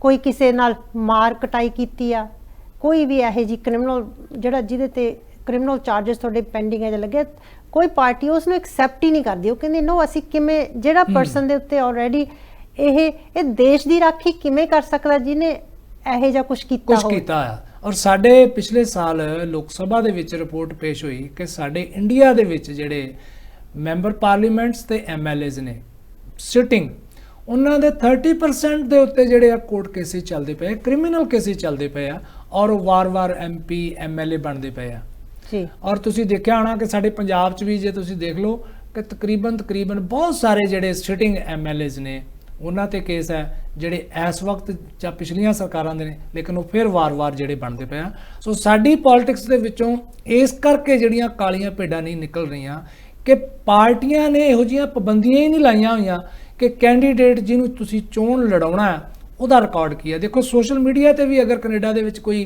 ਕੈਂਡੀਡੇਟ ਬਣਨਾ ਚਾਹੁੰਦਾ MLA ਤੇ ਉਹਨੇ ਕੋਈ ਗਲਤ ਪੋਸਟ ਕੀਤੀ ਹੋਈ ਹੈ, ਉਹਨੂੰ ਵੀ ਉਹ ਦੇਖਣਗੇ ਕਿ ਕਿਤੇ ਭਵਿੱਖ ਵਿੱਚ ਇਹ ਨਾ ਕਹਿਣ ਕਿ ਨੇ ਫਲਾਣੀ ਵਾਰੀ ਸੋਸ਼ਲ ਮੀਡੀਆ ਤੇ ਇਹ ਗੱਲ ਪਾਈ ਸੀਗੀ। ਸੋ ਸਾਨੂੰ ਇਹ ਗੱਲ ਸਿੱਖਣ ਦੀ ਲੋੜ ਹੈ, ਇਹ ਡਿਮਾਂਡ ਕਰਨ ਦੀ ਲੋੜ ਹੈ ਕਿ ਪਾਰਟੀਆਂ ਇਸ ਲੈਵਲ ਤੇ ਜਿਹੜੀਆਂ ਆਉਣ। ਇੱਕ ਘਟਨਾ, ਕੋਈ ਗੱਲ ਹੋਰ ਕਰਨੀ ਚਾਹੁੰਦੇ ਹੋ ਤੁਸੀਂ? ਹਾਂਜੀ, ਮੈਂ ਇਹੀ ਕਹਿਣਾ ਚਾਹੁੰਦੀ ਹਾਂ ਵੀ ਕਿਉਂਕਿ ਇੱਥੋਂ ਆਪਣੇ ਪੰਜਾਬ, ਸਾਰੇ ਇੰਡੀਆ ਦੇ ਵਿੱਚੋਂ ਲੋਕ ਬਹੁਤ ਗਏ ਹੋਏ ਨੇ ਜਿਹੜੇ ਪੋਲੀਟੀਕਲੀ ਇਨਵੋਲਵ ਨੇ। ਜ਼ਰੂਰੀ ਨਹੀਂ ਉਹਨਾਂ ਨੇ ਇਲੈਕਸ਼ਨ ਲੜਨੀ ਆ, ਪਰ ਉਹ ਕੈਂਡੀਡੇਟਸ ਦੇ ਨਾਲ ਆ। ਜਿਹੜੀ ਇੱਥੋਂ ਦੀ ਪੋਲਿਟਿਕਸ ਆ ਨਾ, ਇੱਥੋਂ ਦੀ ਜਿਹੜੀ ਡਰਟੀ ਪੋਲਿਟਿਕਸ ਆ, ਉਹ ਉੱਥੇ ਲੈ ਕੇ ਜਾ ਰਹੇ ਆ। ਉੱਥੇ ਵੀ ਸਾਡੇ ਸਿਸਟਮ ਨੂੰ ਕਾਫੀ ਖਰਾਬ ਕਰ ਰਹੇ ਆ ਬਹੁਤ ਲੋਕ। ਸੋ ਮੈਂ ਇਹੀ ਰਿਕੁਐਸਟ ਕਰਦੀ ਹਾਂ, ਮਤਲਬ ਇਹ ਆਪ ਤੇ ਹੈ ਹੀ ਆ, ਉੱਥੇ ਵੀ ਸਿਸਟਮ ਖਰਾਬ ਕਰਦੇ ਪਏ ਆ। ਕੋਈ ਇਸ ਤਰ੍ਹਾਂ ਦੀ ਇਨਸੀਡੈਂਟ ਹੋਈ ਹੈ? ਹੁੰਦੀਆਂ, ਬਹੁਤ ਜ਼ਿਆਦਾ ਜੀ। ਇੱਕ ਤੁਸੀਂ ਮੈਨੂੰ ਘਰੇ ਘਟਨਾ ਸੁਣਾ ਰਹੇ ਸੀ ਕਿ ਬੜੀ ਇੰਟਰਸਟਿੰਗ ਘਟਨਾ ਜਸਟਿਸ ਟਰੂਡੋ ਨਾਲ ਜੁੜੀ ਹੋਈ ਹੈ। ਹਾਂਜੀ, ਐਕਚੁਅਲੀ ਮੈਂ MP ਦੀ ਚੋਣ ਤਾਂ ਲੜਨੀ ਨਹੀਂ ਸੀਗੀ ਕਿਉਂਕਿ ਮੈਂ ਤਾਂ ਇੰਟਰਸਟਿਡ ਨਹੀਂ ਸੀ। ਮੈਂ ਪ੍ਰੋਵਿੰਸ਼ਲੀ ਪਸੰਦ ਕਰਦੀ ਹਾਂ ਨਾ। ਸੋ ਇਹ ਕੀ ਹੋਇਆ, ਜਿਵੇਂ ਜਦੋਂ ਇਲੈਕਸ਼ਨ ਹੋਣੀ ਸੀ ਫੈਡਰਲ ਇਲੈਕਸ਼ਨ, ਤੇ ਕਿਉਂਕਿ ਸਿਟਿੰਗ ਪਾਰਟੀ ਆ, ਇਹਨਾਂ ਨੇ ਹਰ ਇੱਕ ਕੈਂਡੀਡੇਟ ਹਰ ਇੱਕ ਕੰਸਟੀਚੁਐਂਸੀ 'ਚ ਹੋਣਾ ਜ਼ਰੂਰੀ ਆ ਨਾ। ਇੱਕ ਬਹੁਤ ਦੂਰ ਸਾਤੋਂ ਕੰਸਟੀਚੁਐਂਸੀ ਨਾਰਥ ਦੇ ਵਿੱਚ ਆ, ਉੱਥੇ ਇੱਕ ਕੈਂਡੀਡੇਟ ਨਹੀਂ ਸੀ ਹੈਗਾ ਇਹਨਾਂ ਕੋਲੇ। ਇਹਨਾਂ ਦੇ ਰਹਿ ਗਏ ਥੋੜੇ ਦਿਨ ਕਿਉਂਕਿ ਇਲੈਕਸ਼ਨ ਥੋੜੀ ਜਿਹੀ ਅਰਜੈਂਟਲੀ ਕਾਲ ਹੋਈ ਸੀ ਨਾ, ਤੇ ਇਹਨਾਂ ਕੋਲੇ ਇੰਨੇ ਦਿਨਾਂ ਦੇ ਵਿੱਚ ਕਿਸੇ ਕੈਂਡੀਡੇਟ ਨੂੰ ਚੁਣ ਕੇ ਉਹਦਾ ਬੈਕਗਰਾਊਂਡ ਚੈੱਕ ਕਰਕੇ ਇੰਨੇ ਦਿਨਾਂ ਵਿੱਚ ਦੀ ਤਾਂ ਪੋਸੀਬਲ ਨਹੀਂ ਸੀਗਾ। ਫਿਰ ਇਹ ਕੋਈ ਇਹੋ ਜਿਹਾ ਕੈਂਡੀਡੇਟ ਨਹੀਂ ਸੀ ਉੱਥੇ ਲਿਆਉਣਾ ਚਾਹੁੰਦੇ ਵੀ ਜਿਹਦਾ ਕੱਲ ਨੂੰ ਰੈਕੋਰਡ ਖਰਾਬ ਹੋਵੇ ਤੇ ਹੈ ਨਾ ਕੋਈ ਪ੍ਰੋਬਲਮ। ਮੈਨੂੰ ਇਹਨਾਂ ਪਾਰਟੀ ਤੋਂ ਫੋਨ ਆਇਆ, ਕਹਿੰਦੇ ਵੀ ਅਸੀਂ ਚਾਹੁੰਦੇ ਹਾਂ ਵੀ ਲਖਵਿੰਦਰ ਤੂੰ ਰਨ ਕਰ। ਕਿਹਦਾ ਫੋਨ ਆਇਆ ਤੁਹਾਨੂੰ? ਸਾਨੂੰ ਮੈਨੂੰ ਪਾਰਟੀ ਦੇ ਕਿਸੇ ਪਾਰਟੀ ਦੇ? ਪਾਰਟੀ ਦੇ। ਤੇ ਮੈਂ ਅਮਰਜੀਤ ਨਾਲ, ਮੈਂ ਆਪਣੇ ਹਸਬੈਂਡ ਨਾਲ, ਅਮਰਜੀਤ ਹਸਬੈਂਡ ਮੇਰੇ ਅਮਰਜੀਤ, ਤੇ ਉਹਨਾਂ ਨਾਲ ਸਲਾਹ ਕੀਤੀ ਤੇ ਮੈਂ ਕਿਹਾ ਵੀ ਨੋ, ਅਸੀਂ ਦੋਨਾਂ ਨੇ ਕਿਹਾ ਵੀ ਨੋ, ਇਹ ਤਾਂ ਕੋਈ ਗੱਲ ਨਹੀਂ ਵੀ ਇਹ ਤਾਂ ਐਵੇਂ ਨਾ ਹੀ ਹੋਣਾ ਨਾ। ਉਹ ਫਿਰ ਮੈਨੂੰ ਕਹਿੰਦੇ ਵੀ ਇਸ ਤਰ੍ਹਾਂ ਨਾ ਹੀ ਯੂਜ਼ ਕਰਨਾ, ਕਿਉਂਕਿ ਸਾਨੂੰ ਤੇਰਾ ਕੋਈ ਰੈਕੋਰਡ ਚੈੱਕ ਨਹੀਂ ਕਰਨਾ ਪੈਣਾ, ਇਸ ਤਰ੍ਹਾਂ ਅੱਜ ਤੂੰ ਹਾਂ ਕੀਤੀ ਕੱਲ ਨੂੰ ਇਸ ਤਰ੍ਹਾਂ ਨਾ। ਸੋ ਫਿਰ ਅਸੀਂ ਜਦੋਂ ਉਹਨਾਂ ਦਾ ਪੁਸ਼ ਐਂਡ ਪੁੱਲ ਹੋਇਆ ਤੇ ਅਸੀਂ ਹਾਂ ਕਰਤੀ ਹੈ ਨਾ, ਤੇ ਉਹਨਾਂ ਨੇ ਨੈਕਸਟ ਡੇ ਮੇਰਾ ਬੈਲਟ ਤੇ ਨਾਂ ਚਲਿਆ ਗਿਆ। ਤੇ ਉਹ ਸਾਨੂੰ ਕਹਿੰਦੇ ਵੀ ਤੁਸੀਂ ਇੱਕ ਵਾਰ ਉੱਥੇ ਰਾਈਡਿੰਗ ਦੇ ਵਿੱਚ ਜਾਓ। ਅਸੀਂ ਰਾਈਡਿੰਗ 'ਚ ਗਏ, ਘੁੰਮੇ ਫਿਰੇ, ਵਧੀਆ ਹੋਇਆ। ਜਦੋਂ ਇਲੈਕਸ਼ਨ ਹੋ ਗਈ ਤਾਂ ਸਾਨੂੰ ਪਤਾ ਹੀ ਸੀ ਵੀ ਉਹ ਤਾਂ ਨਾਨ ਵਿਲਿੰਗ ਰਾਈਡਿੰਗ ਆ, ਕਿਉਂਕਿ ਉਹ ਤਾਂ ਜਸਟ ਮੇਰਾ ਨੇਮ ਚਾਹੀਦਾ ਸੀ ਉਹਨਾਂ ਨੂੰ। ਜਦੋਂ ਅਸੀਂ ਬੈਕ ਆਏ ਤੇ ਇਲੈਕਸ਼ਨ ਹੋ ਗਈ, ਉਸ ਤੋਂ ਬਾਅਦ ਜਸਟਿਨ ਟਰੂਡੋ ਦਾ ਇੱਕ ਦਿਨ ਫੋਨ ਆਇਆ। ਜਦੋਂ ਮੈਨੂੰ ਫੋਨ ਆਇਆ, ਮੈਨੂੰ ਕਹਿੰਦੇ ਦਿਸ ਲਖਵਿੰਦਰ ਚੱਜ, ਐਂਡ ਮੈਂ ਕਿਹਾ yes, and he goes this is Justin Trudeau speaking. ਮੈਂ ਸੋਚਿਆ ਵੀ ਹਜੇ 7-8 ਦਿਨ ਹੋਏ ਸੀ PM ਨੂੰ ਬਣੇ ਨੂੰ, ਵੀ ਇੰਨੀ ਜਲਦੀ ਥੋੜੇ ਦਿਨਾਂ ਬਾਅਦ ਮੈਨੂੰ ਫੋਨ PM ਦਾ ਕਿਵੇਂ ਆ ਸਕਦਾ? ਤੁਸੀਂ ਇਮੇਜਿਨ ਕਰੋ ਵੀ ਮੋਦੀ ਤੁਹਾਨੂੰ ਫੋਨ ਕਰੇ 4 ਦਿਨਾਂ ਬਾਅਦ। ਮੋਦੀ ਸਾਹਿਬ ਸੋ ਮੈਂ ਸੋਚਿਆ ਵੀ ਪ੍ਰੈਂਕ ਕਾਲ ਆ ਨਾ। ਤੇ ਮੈਂ ਉਹਨੂੰ ਕਿਹਾ, ਮੈਂ ਕਿਹਾ ਫਿਰ ਜਦੋਂ ਨੇ ਮੈਨੂੰ ਰਾਈਡਿੰਗ ਦਾ ਨਾਂ ਲਿਆ ਵੀ ਮੈਂ ਤੇਰਾ ਥੈਂਕ ਕਰਨਾ ਚਾਹੁੰਦਾ ਵੀ ਤੂੰ ਰਾਈਡਿੰਗ 'ਚ ਉੱਥੇ ਸਾਡੇ ਵਾਸਤੇ ਰਨ ਕੀਤਾ ਇੰਨੀ ਦੂਰੋਂ ਨਾ। ਫਿਰ ਮੈਂ ਉਹਨੂੰ ਮੈਂ ਕਿਹਾ ਹੋਲਡ ਔਨ ਮਿਸਟਰ ਟਰੂਡੋ, ਤੇ ਮੈਂ ਮਿਊਟ ਤੇ ਕਰਕੇ, ਮੇਰੇ ਹਸਬੈਂਡ ਤੇ ਮੇਰਾ ਬੇਟਾ ਘਰੇ ਸੀ, ਮੈਂ ਉੱਪਰ ਭੱਜੀ ਗਈ। ਮੈਂ ਕਿਹਾ, ਮੈਂ ਉਹਨੂੰ ਕਿਹਾ, ਮੈਂ ਕਿਹਾ Justin Trudeau's on the phone, Justin, ਮੈਂ ਐਕਸਾਈਟਡ ਰਾਈਟ। ਸੋ ਤੇ ਮੈਂ ਸਪੀਕਰ ਫੋਨ ਤੇ ਲਾ ਕੇ ਮੈਂ ਕਿਹਾ ਸੁਣੋ ਹੈ ਨਾ। ਫਿਰ ਅਸੀਂ ਉਹਦੇ ਨਾਲ, ਤੁਸੀਂ ਬਲੀਵ ਨਹੀਂ ਕਰਨਾ, ਸ਼ਾਂਤੀ ਦੇ ਨਾਲ 10 ਮਿੰਟ ਮੇਰੇ ਨਾਲ ਉਹਨਾਂ ਨੇ ਗੱਲਾਂ ਕੀਤੀਆਂ। ਮੈਨੂੰ ਉਹਨੇ ਪੁੱਛਿਆ ਵੀ ਕੀ ਆਪਾਂ ਸੁਧਾਰ ਕਰ ਸਕਦੇ, ਕੀ ਤੁਹਾਡੀ ਰਾਏ ਆ ਵੀ ਕੀ ਚੀਜ਼ ਹੋ ਸਕਦੀ। ਮੈਂ ਪੰਜਾਬੀਆਂ ਦਾ ਹੀ ਦੱਸਿਆ ਵੀ ਅਸੀਂ ਪੰਜਾਬੀ ਆਏ ਆ, ਸਾਰਾ ਕੁਛ ਹੈ ਨਾ। ਤੇ ਫਿਰ ਉਹਨੂੰ ਮੈਂ ਕਿਹਾ ਮੇਰਾ ਬੇਟਾ ਤੁਹਾਡੇ ਨਾਲ ਗੱਲ ਕਰਨਾ ਚਾਹੁੰਦਾ। ਮੈਂ ਆਪਣੇ ਬੇਟੇ ਅਰਮਾਨ ਨੂੰ ਫੋਨ ਫੜਾਤਾ। ਅਰਮਾਨ ਨੇ ਉਹਦੇ ਨਾਲ 5-7 ਮਿੰਟ ਖੂਬ ਗੱਲਾਂ ਕੀਤੀਆਂ। ਮੈਂ ਹੈਰਾਨ, 15-20 ਮਿੰਟ ਦਾ ਉਹਨਾਂ ਨੇ ਸਾਡੇ ਨਾਲ ਦੋਨਾਂ ਜਣਿਆਂ ਨਾਲ ਗੱਲਾਂ ਕੀਤੀਆਂ। ਸਿਟਿੰਗ PM, ਇਹੀ ਫਰਕ ਆ ਇੱਥੋਂ ਦੀ ਪੋਲਿਟਿਕਸ ਦਾ ਤੇ ਉੱਥੋਂ ਦੀ ਪੋਲਿਟਿਕਸ। ਕੀ ਬਾਤ! ਮੈਂ ਇੱਕ ਨੋਬਡੀ ਸੀ, ਮੇਰਾ ਉਹਨੂੰ ਫੋਨ ਕਰਨਾ ਤੇ ਸ਼ਾਇਦ ਲੋੜ ਵੀ ਨਹੀਂ ਸੀ, ਜ਼ਰੂਰਤ ਵੀ ਨਹੀਂ। ਸ਼ਾਇਦ ਅਗਰ ਸਾਡੇ ਇੱਥੇ ਕਿਸੇ, ਜਿਵੇਂ ਮੋਦੀ ਜੀ ਨੇ ਕੀਤੀ ਹੁੰਦੀ ਗੱਲ ਕਿਸੇ ਨਾਲ ਆਮ, ਤੇ ਉਹਨਾਂ ਨੇ ਸੋਸ਼ਲ ਮੀਡੀਆ ਤੇ ਘੁਮਾ ਕੇ ਮਾਰ ਦੇਣੀ ਸੀ ਉਹ ਜਿਹੜੀ ਇੰਟਰਵਿਊ ਹੋਣੀ ਸੀ। ਤੁਹਾਡੀ ਕਿਤੇ ਸੋਸ਼ਲ ਮੀਡੀਆ ਤੇ ਇੰਨਾ ਚਲਾਇਆ ਉਹਨਾਂ ਨੇ? ਨੋ। ਇਹ ਫਰਕ ਹੈ ਸਾਡੇ ਦੇਸ਼ ਤੇ ਉਹਨਾਂ ਦੇ ਦੇਸ਼ ਦੇ ਵਿੱਚ ਜੀ। ਹੁਣ ਗੱਲ ਕਰਦੇ ਹਾਂ, ਜਿਵੇਂ ਪਹਿਲਾਂ ਮੈਡਮ ਨੇ ਗੱਲ ਕੀਤੀ ਕਿ ਪੰਜਾਬੀਆਂ ਨੇ ਉੱਥੇ ਜਾ ਕੇ ਬਹੁਤ ਨਾਮ ਕਮਾਇਆ। ਦੇਖੋ, ਇੱਕ ਪਾਰਟੀ ਵੱਲੋਂ ਕਿਸੇ ਕੈਂਡੀਡੇਟ ਨੂੰ ਕਹਿਣਾ ਕਿ ਤੁਸੀਂ ਚੋਣ ਲੜ ਲਓ, ਬਸ ਤੁਹਾਡਾ ਨਾਮ ਵਰਤਣਾ ਸੀ। ਨਾਮ ਵਰਤਣਾ ਹੀ ਬੜੀ ਵੱਡੀ ਗੱਲ ਹੈ। ਨਾਮ ਬੜਾ ਕਮਾਇਆ ਉੱਥੇ ਜਾ ਕੇ ਲੋਕਾਂ ਨੇ, ਬਹੁਤ ਕੰਮ ਕੀਤੇ ਨੇ ਉੱਥੇ ਪੰਜਾਬੀਆਂ ਨੇ ਜਾ ਕੇ। ਪੋਲੀਟੀਕਲੀ ਤੁਹਾਡੀ ਕੈਬਨਿਟ ਦੇ ਵਿੱਚ ਵੀ 10-10 ਮੰਤਰੀ ਰਹਿ ਚੁੱਕੇ ਆ। ਹਾਂਜੀ, ਪੰਜਾਬੀ ਸਿੱਖ ਜਿਹੜੇ ਆ ਉਹ ਮੰਤਰੀ ਰਹਿ ਚੁੱਕੇ ਹੋਏ ਆ। ਖੈਰ, ਉੱਥੇ ਜਾ ਕੇ ਇਹਨਾਂ ਦਿਨਾਂ ਦੇ ਵਿੱਚ ਬੜੀਆਂ ਮਾੜੀਆਂ ਖਬਰਾਂ ਆ ਰਹੀਆਂ। ਉਹ ਖਬਰਾਂ ਕੀ ਨੇ ਕਿ ਬੱਚੇ ਇੱਥੋਂ ਜਾਂਦੇ ਆ, ਪਤਾ ਲੱਗਦਾ ਓਵਰਡੋਜ਼ ਨਾਲ ਡੈਥ ਹੋ ਗਈ ਹੈ। ਸਾਡੇ ਪਿਛਲੇ ਦਿਨਾਂ 'ਚ ਪਤਾ ਲੱਗਿਆ ਕਿ ਨਾਭੇ ਤੋਂ ਬੱਚਾ ਗਿਆ, ਉੱਥੇ 24 ਘੰਟਿਆਂ ਦੇ ਵਿੱਚ ਪਹੁੰਚਦੇ ਆ, ਉੱਥੇ ਡੈਥ ਹੋ ਗਈ। ਫਿਰ ਉੱਥੇ ਗੈਂਗਸਟਰ ਜਿਹੜੇ ਆ ਉੱਥੇ ਪਹੁੰਚ ਚੁੱਕੇ ਹੋਏ ਆ, ਉਹ ਵੀ ਪੰਜਾਬੀ ਨੇ, ਪੰਜਾਬੀਆਂ ਦਾ ਨਾਮ ਜਿਹੜਾ ਉਹ ਕਰ ਰਿਹਾ।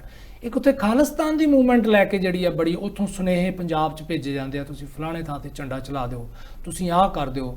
ਆਸਟ੍ਰੇਲੀਆ ਦੇ ਵਿੱਚ ਜਿਹੜੇ ਲੋਕ ਬੈਠੇ ਆ, ਉੱਥੇ ਵੀ ਜਿਹੜਾ ਇਸ ਤਰ੍ਹਾਂ ਦੀਆਂ ਘਟਨਾਵਾਂ ਹੋ ਰਹੀਆਂ ਨੇ। ਸੋ ਇੱਕ ਪਾਸੇ ਬਹੁਤ ਸਾਰੇ ਪੰਜਾਬੀ ਨੇ, ਲਖਵਿੰਦਰ ਜੀ ਵਰਗੇ ਜਾਂ ਹੋਰ ਲੋਕ ਜਿਹੜੇ ਬਹੁਤ, ਬਾਬਾ ਭਕਨਾ ਵਰਗੇ ਉੱਥੇ ਪਹੁੰਚੇ ਹੋਏ ਸੀ ਸ਼ੁਰੂਆਤੀ ਦੌਰ ਦੇ ਵਿੱਚ, ਗਦਰ ਪਾਰਟੀ ਦੇ ਲੋਕ, ਉਹਨਾਂ ਨੇ ਇੰਨਾ ਨਾਮ ਕਮਾਇਆ। ਔਰ ਦੂਸਰੇ ਪਾਸੇ ਇਸ ਵਕਤ ਕੁਝ ਲੋਕ ਸਾਨੂੰ ਇਸ ਤਰ੍ਹਾਂ ਦਾ ਨਾਮ ਵੀ ਦਵਾ ਰਹੇ। ਇਹ ਸਾਰੀ ਘਟਨਾ ਜਿਹੜੀਆਂ ਹੋ ਰਹੀਆਂ ਨੇ, ਉੱਥੇ ਬਹੁਤ ਸਾਰਾ ਸਟੂਡੈਂਟ ਉੱਥੇ ਜਾ ਰਿਹਾ, ਤੁਹਾਨੂੰ ਸਭ ਕੁਝ ਪਤਾ ਲੱਗਦਾ ਜੀ। ਗੈਂਗਸਟਰ ਉੱਥੇ ਆ ਰਹੇ ਨੇ, ਨਸ਼ਾ ਬਹੁਤ ਜਾ ਰਿਹਾ। ਪਿਛਲੇ ਸਮੇਂ ਦੇ ਵਿੱਚ ਇੱਕ ਵਾਰੀ 18-20 ਲੋਕ ਫੜੇ ਗਏ, ਜਿਹਦੇ ਵਿੱਚੋਂ 15 ਪੰਜਾਬੀ ਨਸ਼ਾ ਕਰਦੇ, ਇੱਕ ਔਰਤ ਵੀ ਫੜੀ ਗਈ ਉਹਦੇ ਵਿੱਚ। ਇਹ ਸਾਰਾ ਕੁਝ ਤੁਸੀਂ ਤੇ ਕਿਉਂਕਿ ਸੋਸ਼ਲ ਐਕਟਿਵਿਸਟ ਹੋ, ਪੋਲੀਟੀਕਲੀ ਵੀ ਹੋ, ਕਿਵੇਂ ਵੇਖਦੇ ਹੋ ਸਾਰਾ ਇਹ ਕਿਉਂ ਹੋ ਰਿਹਾ ਇੰਨਾ ਕੁਝ ਸਭ ਕੁਝ? ਹਾਂਜੀ, ਸਾਨੂੰ ਇਸ ਚੀਜ਼ ਦੁੱਖ ਵੀ ਬਹੁਤ ਹੋ ਰਿਹਾ, ਕਿਉਂਕਿ ਅਸੀਂ ਜਦੋਂ ਆਪਾਂ ਨਾਂ ਕਮਾਉਂਦੇ ਆ ਨਾ, ਉਹ ਬੜਾ ਸਮਾਂ ਲੱਗ ਜਾਂਦਾ, ਬਹੁਤ ਸਮਾਂ। ਜਦੋਂ ਆਪਣਾ ਨਾਂ ਵਿਗੜਦਾ, ਉਹ ਇੱਕ ਸਕਿੰਟ ਦੇ ਵਿੱਚ ਦੀ ਆਪਣਾ ਨਾਂ ਵਿਗੜ ਜਾਂਦਾ। ਤੇ ਹੁਣ ਇਹ ਗੱਲ ਹੋ ਰਹੀ ਹੈ ਕਿਉਂਕਿ ਜਦੋਂ ਕੋਈ ਵੀ ਗੈਂਗਸਟਰ ਦੀ ਵਾਪਰਦੀ ਹੈ, ਕੋਈ ਵੀ ਮਰਡਰ ਹੁੰਦਾ, ਉੱਥੇ ਥੋੜੇ ਦਿਨਾਂ ਬਾਅਦ ਮਰਡਰ ਹੋ ਗਿਆ ਗੈਂਗਸਟਰ, ਉਹਦੇ ਜਦੋਂ ਪੰਜਾਬੀ ਮੁੰਡਿਆਂ ਦੇ ਨਾਂ ਆਉਂਦੇ ਆ ਨਾ, ਸਾਨੂੰ ਇੰਨਾ ਦੁੱਖ ਲੱਗਦਾ। ਇੱਕ ਤਾਂ ਇਹ ਹੁੰਦਾ ਵੀ ਕਿਸੇ ਮਾਂ ਦਾ ਪੁੱਤ ਚਲਿਆ ਗਿਆ, ਇੱਕ ਇਹ ਹੁੰਦਾ ਵੀ ਨਾਲ ਉਹ ਫਿਰ ਨਾਲ ਕਹਿ ਦਿੰਦੇ ਸਾਊਥ ਏਸ਼ੀਅਨ। ਜਦੋਂ ਨਿਊਜ਼ ਦੇ ਵਿੱਚ ਕੋਈ ਵੀ ਗੱਲ ਆਉਂਦੀ, ਉਹਨਾਂ ਨੇ ਕਹਿਣਾ ਸਾਊਥ ਏਸ਼ੀਅਨ ਗੈਂਗ ਰਿਲੇਟਡ। ਫਿਰ ਸਾਨੂੰ ਉਦੋਂ ਵੀ ਕਿਸ ਵੱਧ ਤਰ੍ਹਾਂ ਦੇ ਦੁੱਖ ਸ਼ਬਦ ਲੱਗਦਾ ਨਾ। ਵਰਤਦੇ ਆ ਇਹਨਾਂ ਹਾਂਜੀ, ਲੋਕਾਂ ਵਾਸਤੇ? ਉਹ ਗੈਂਗਸ ਜਾਂ ਗੈਂਗ ਸੀ ਉੱਥੇ। ਤੇ ਬੜਾ ਦੁੱਖ ਲੱਗਦਾ ਹੁਣ ਸਾਨੂੰ ਤਾਂ ਆਪਣੀ ਸਮਝ ਲੱਗਦੀ ਵੀ ਅਸੀਂ ਕਿੱਥੇ ਫਿਸਲ ਗਏ। ਚੰਗੇ ਕੰਮ ਕਰਦੇ ਕਰਦੇ ਅਸੀਂ ਕਮਾਈਆਂ ਕੀਤੀਆਂ, ਬੜੇ ਅਮੀਰ ਹੋਏ, ਬੜੇ ਮਿਨਿਸਟਰ ਬਣੇ, ਸਾਰੇ ਪੱਖੋਂ ਸਾਡੇ ਪੰਜਾਬੀਆਂ ਨੇ ਬਹੁਤ ਵਧੀਆ ਤਰੱਕੀ ਕੀਤੀ ਉੱਥੇ। ਪਰ ਸਮਵੇਅਰ ਕਿਤੇ ਨਾ ਕਿਤੇ ਜਾ ਕੇ ਸਾਥੋਂ ਪਤਾ ਨਹੀਂ ਲੱਗ ਰਿਹਾ ਵੀ ਰਸਤਾ ਕਿੱਧਰ ਨੂੰ ਗਲਤ ਚਲਿਆ ਗਿਆ, ਜਿੱਥੇ ਸਾਡੇ ਬੱਚੇ ਇੰਨੇ ਜ਼ਿਆਦਾ ਗੈਂਗਸ ਦੇ ਵਿੱਚ ਚਲੇ ਗਏ। ਨਹੀਂ, ਕੁਝ ਕੀ ਕਾਰਨ ਹੈ ਕਿ ਸਾਰੇ ਬੱਚੇ ਨੇ ਬੜੇ ਇਨਵੋਲਵ ਹੋਏ ਜਾ ਰਹੇ? ਪੈਸਾ ਸਭ ਤੋਂ ਵੱਡੀ ਜ਼ਿਆਦਾ ਬਸ ਜਲਦੀ ਤੋਂ ਜਲਦੀ ਪੈਸਾ ਕਮਾਓ, ਕੁਇਕ ਰਿਚ। ਤੁਹਾਡੇ ਤੇ ਲੋਕਾਂ ਤੇ, ਤੁਸੀਂ ਪੀਆਰਸ ਹੋ ਉੱਥੇ, ਸਿਟੀਜ਼ਨ ਹੋ ਉੱਥੇ ਜੀ, ਤੁਹਾਡੇ ਤੇ ਉਹਨਾਂ ਦਾ ਕੀ ਅਸਰ ਪੈਂਦਾ? ਕੋਈ ਲੋਕਲ ਲੈਵਲ ਤੇ, ਪੋਲੀਟੀਕਲ ਲੈਵਲ ਤੇ, ਐਡਮਿਨਿਸਟ੍ਰੇਟਿਵ ਲੈਵਲ ਤੇ ਤੁਹਾਨੂੰ ਇਹਨਾਂ ਘਟਨਾਵਾਂ ਦਾ ਅਸਰ ਪੈਂਦਾ ਕਿ ਦੇਖੋ ਜੀ ਇਹ ਵੀ ਪੰਜਾਬ ਤੋਂ ਲੋਕ ਨੇ, ਤੁਸੀਂ ਵੀ ਪੰਜਾਬ ਤੋਂ ਆਏ ਹੋਏ ਹੋ, ਕੋਈ ਨੈਗੇਟਿਵ ਤੁਹਾਨੂੰ ਪੈਂਦਾ? ਸਾਨੂੰ ਨੈਗੇਟਿਵ ਪੈਂਦਾ ਹੀ ਹੈ ਕਿਉਂਕਿ ਬਾਕੀ ਜਿਹੜੇ ਕੋਈ ਵੀ ਹੋਰ ਆ, ਕੋਈ ਵੀ ਗੋਰੇ ਨੇ ਜਾਂ ਹੋਰ ਕਿਸੇ ਵੀ ਕਲਚਰ ਦੇ ਲੋਕ ਨੇ, ਉਹ ਸਾਡੇ ਵੱਲ ਦੇਖਦੇ ਤਾਂ ਹੈ ਨਾ। ਕਿਉਂਕਿ ਨੈਚੁਰਲੀ ਹੈ ਜਦੋਂ ਤੁਸੀਂ ਕਿਸੇ ਚੀਜ਼ ਦੀ ਪ੍ਰਾਊਡਲੀ ਆਪਦੇ ਬਾਰੇ ਕੋਈ ਗੱਲ ਕਰਦੇ ਆ ਤੇ ਨਾਲ ਤੁਹਾਡੇ ਨੈਗੇਟਿਵ ਚੀਜ਼ ਹੋਵੇ, ਤੁਹਾਨੂੰ ਉਹ ਪ੍ਰਾਊਡਲੀ ਕਹਿਣ ਤੋਂ ਵੀ ਥੋੜੀ ਝਿਜਕ ਆਉਂਦੀ ਹੈ ਕਿਉਂਕਿ ਨਾਲ ਇੱਕ ਇਹੋ ਜਿਹਾ ਹਾਦਸਾ ਜੁੜਿਆ ਹੈ ਜਿਹਦੇ ਚ ਗੈਂਗ ਸਾਡੇ ਮੁੰਡੇ ਆਉਂਦੇ। ਕਿਉਂ ਸਾਡੇ ਮੁੰਡੇ ਕਿਉਂ ਆ ਰਹੇ ਨੇ? ਪੈਸਾ ਹੀ ਮੁੱਖ ਹੋ ਸਕਦਾ। ਹੁਣ ਇਹ ਕਾਰਨ ਲੱਭ ਕੇ ਥੱਕ ਗਏ ਸਾਰੇ ਜਣੇ ਵੀ ਕਿਉਂ ਆਪਣੇ ਬੱਚੇ ਗੈਂਗਸ ਦੇ ਵਿੱਚ ਇਹਨੇ। ਨਾਲੇ ਉੱਥੇ ਲੋੜ ਨਹੀਂ ਤੁਹਾਨੂੰ ਗੈਂਗਸ ਦੇ ਵਿੱਚ ਜਾਣ ਦੀ ਜਾਂ ਪੈਸਾ, ਤੁਸੀਂ ਕੰਮ ਕਰਕੇ ਉੱਥੇ ਤੁਸੀਂ ਬਹੁਤ ਵਧੀਆ ਲਾਈਫ। ਪਰ ਜਿਨ੍ਹਾਂ ਲੋਕਾਂ ਨੂੰ ਇਹ ਵੀ ਅਸੀਂ ਬਹੁਤ ਜਲਦੀ ਅਮੀਰ ਹੋ ਜਾਈਏ, ਬਹੁਤ ਜਲਦੀ ਪੈਸਾ ਆ ਜਾਏ, ਉਹਨਾਂ ਦੀ ਖੁਸ਼ ਹੁੰਦੀ ਹੈ ਕਿ ਸਮਗਲਿੰਗ 'ਚ ਪੈ ਜਾਓ, ਫਿਰ ਕਿਡਨੈਪਿੰਗ 'ਚ ਪੈ ਜਾਓ। ਕਿਡਨੈਪਿੰਗ ਵੀ ਹੋਈਆਂ ਨੇ ਉੱਥੇ, ਰੈਂਸਮ ਜਿਹੜੇ ਆ ਉਹਦੇ ਤੇ ਹੋ ਗਿਆ। ਹਾਂਜੀ, ਰੰਗਦਾਰੀ 'ਚ ਪੈ ਜਾਂਦੇ ਨੇ। ਇੱਕ ਹੋਰ ਘਟਨਾ ਜਿਹੜੀ ਆ ਨਾ ਉੱਥੇ ਹੋ ਰਹੀਆਂ ਨੇ, ਹਾਲੇ ਕਿ ਬੜੀਆਂ ਉਹ ਕਹਿ ਸਕਦੇ ਅੰਡਰ ਕਰੰਟ ਚੱਲ ਰਹੀ ਹੈ ਉਹ ਗੱਲ। ਸਾਨੂੰ ਇਹ ਪਤਾ ਲੱਗਿਆ ਕਿ ਜਿਹੜੀਆਂ ਇੱਥੋਂ ਕੁੜੀਆਂ ਜਾਂਦੀਆਂ ਨੇ ਪੜ੍ਹਨ ਵਾਸਤੇ, ਕਿਉਂਕਿ ਲੜਕੇ ਤੇ ਬਹੁਤ ਕੰਮ ਕਰ ਲੈਂਦੇ ਆ, 2-2 3-3 ਨੌਕਰੀਆਂ ਕਰ ਲੈਂਦੇ ਨੇ, ਲੜਕੀਆਂ ਵਾਸਤੇ ਸਾਰੇ ਕੰਮ ਕਰਨੇ ਬੜੇ ਔਖੇ। ਸਾਰੀਆਂ ਲੜਕੀਆਂ ਨਹੀਂ, ਪਰ ਪਤਾ ਲੱਗਿਆ ਕਿ ਉੱਥੇ ਲੜਕੀਆਂ ਨੂੰ ਐਕਸਪਲਾਈਟ ਬੜੇ ਪੰਜਾਬੀ ਵੀ ਕਰ ਰਹੇ ਨੇ। ਲੜਕੀਆਂ ਦੀ ਮਜਬੂਰੀ ਬਣ ਗਈ ਹੋਈ ਹੈ ਕਿ ਉਹਨਾਂ ਦੀ ਬੜੀ ਸੋਸ਼ਲ ਜਿਹੜਾ ਫਿਜ਼ੀਕਲ ਜਿਹੜਾ ਐਕਸਪਲੋਇਟੇਸ਼ਨ ਹੋ ਰਹੀ ਹੈ। ਇਹ ਕੀ ਹੈ ਇਸ ਤਰ੍ਹਾਂ ਦੀ ਘਟਨਾ ਕਿ ਇੱਥੇ ਇਸ ਤਰ੍ਹਾਂ ਹੀ ਗੱਲਾਂ ਚੱਲਦੀਆਂ ਪਈਆਂ ਨੇ? ਦੇਖੋ ਜੀ, ਅਸੀਂ ਵੀ ਇਹ ਕਹਾਣੀਆਂ ਹੁਣ ਹੋ ਰਹੀਆਂ ਵਾ, ਸੁਣ ਰਹੇ ਆ, ਤੇ ਮੈਂ ਤਾਂ ਬੜੀਆਂ ਥੋੜੀਆਂ ਨੇ ਕਹਾਣੀਆਂ। ਹਾਂਜੀ ਹੈ, ਪਰ ਕਿਉਂਕਿ ਜਿਹੜੀ ਥੋੜੀ ਚੀਜ਼ ਹੁੰਦੀ ਆ ਉਹ ਉੱਭਰ ਕੇ ਆਉਂਦੀ ਆ ਨਾ। ਜਿਹੜੀ ਇੱਕ ਚੀਜ਼ ਵੀ ਮਾੜੀ ਹੋਵੇ ਉਹ ਚੰਗੀਆਂ ਤੁਸੀਂ 100 ਨਾਲ ਚੰਗੀ ਕਰ ਲਓ, ਉਹਦੇ ਬਰਾਬਰ ਹੀ ਹੋ ਜਾਂਦੀ ਆ। ਬਾਕੀ ਮੈਂ ਤੁਹਾਨੂੰ ਅਪੀਲ ਕਰਦੀ ਆ ਸਾਰੇ ਪੇਰੈਂਟਸ ਨੂੰ ਜਿਹੜੇ ਇੱਥੇ ਪੰਜਾਬ ਇੰਡੀਆ ਦੇ ਵਿੱਚ ਬੈਠੇ ਨੇ, ਜਦੋਂ ਵੀ ਤੁਸੀਂ ਆਪਣੇ ਬੱਚੇ ਨੂੰ ਬਾਹਰ ਘੱਲਣਾ, ਤੁਸੀਂ ਆਪਦੀ ਫਾਈਨੈਂਸ਼ੀਅਲ ਜਿਹੜਾ ਸਾਰਾ ਤੁਹਾਡਾ ਸਟੇਟਸ ਆ ਨਾ, ਉਹਨੂੰ ਦੇਖ ਕੇ ਘੱਲੋ। ਕਿਉਂਕਿ ਮੈਂ ਤੁਹਾਨੂੰ ਇੱਕ ਐਗਜ਼ਾਮਪਲ ਦਿੰਦੀ ਹਾਂ, ਜਦੋਂ ਇੱਕ ਬੱਚਾ 20 ਘੰਟੇ ਕੰਮ ਕਰ ਸਕਦਾ ਇੱਕ ਹਫ਼ਤੇ ਦੇ ਵਿੱਚ ਲੀਗਲੀ, ਉਹ ਜਦੋਂ 20 ਘੰਟੇ ਤੁਸੀਂ ਸੋਚੋ ਵੀ ਉਹਦੇ ਮਿਨੀਮਮ ਵੇਜ ਤੇ ਕੰਮ ਕਰੂਗਾ, ਕਿਉਂਕਿ ਉਹ ਪੜ੍ਹ ਰਿਹਾ ਵਾ ਤੇ ਉਹਨਾਂ ਨੇ ਮਿਨੀਮਮ ਵੇਜ ਤੇ ਕੰਮ ਕਰਨਾ। ਉਹਦੀ ਕਮਾਈ ਸਿਰਫ $1200 ਇੱਕ ਮਹੀਨੇ ਦੀ ਹੋਊਗੀ, ਜਿਹਦੇ ਵਿੱਚ ਉਹਨਾਂ ਨੂੰ ਟੈਕਸ ਕੱਟ ਕੇ $800 $900 ਉਹਦੀ ਜੇਬ 'ਚ ਪੈਣਾ। ਇੱਕ ਬੱਚੇ ਦਾ ਰੈਂਟ ਜਿੱਥੇ ਉਹਨੇ ਰਹਿਣਾ ਵਾ, ਜੇ ਉਹ ਸ਼ੇਅਰ ਕਰਦਾ 3-4 ਬੱਚਿਆਂ ਦੇ ਹੋਰ ਨਾਲ, $700 ਹੋਊਗਾ ਕਿਰਾਇਆ ਸਿਰਫ। ਉਸ ਤੋਂ ਉੱਪਰ ਉਹਦੇ ਜਾਣ ਬੱਸ ਦਾ ਕਿਰਾਇਆ, ਟੈਕਸੀ ਦਾ ਕਿਰਾਇਆ ਤੇ ਗਰੋਸਰੀ ਦਾ ਕਿਰਾਇਆ। ਬਾਕੀ ਉਹਨਾਂ ਦੀ ਵੈਸੇ ਵੀ ਪਰਸਨਲ ਲੋੜਾਂ ਵੀ ਹੁੰਦੀਆਂ ਹਰ ਇੱਕ ਦਾ।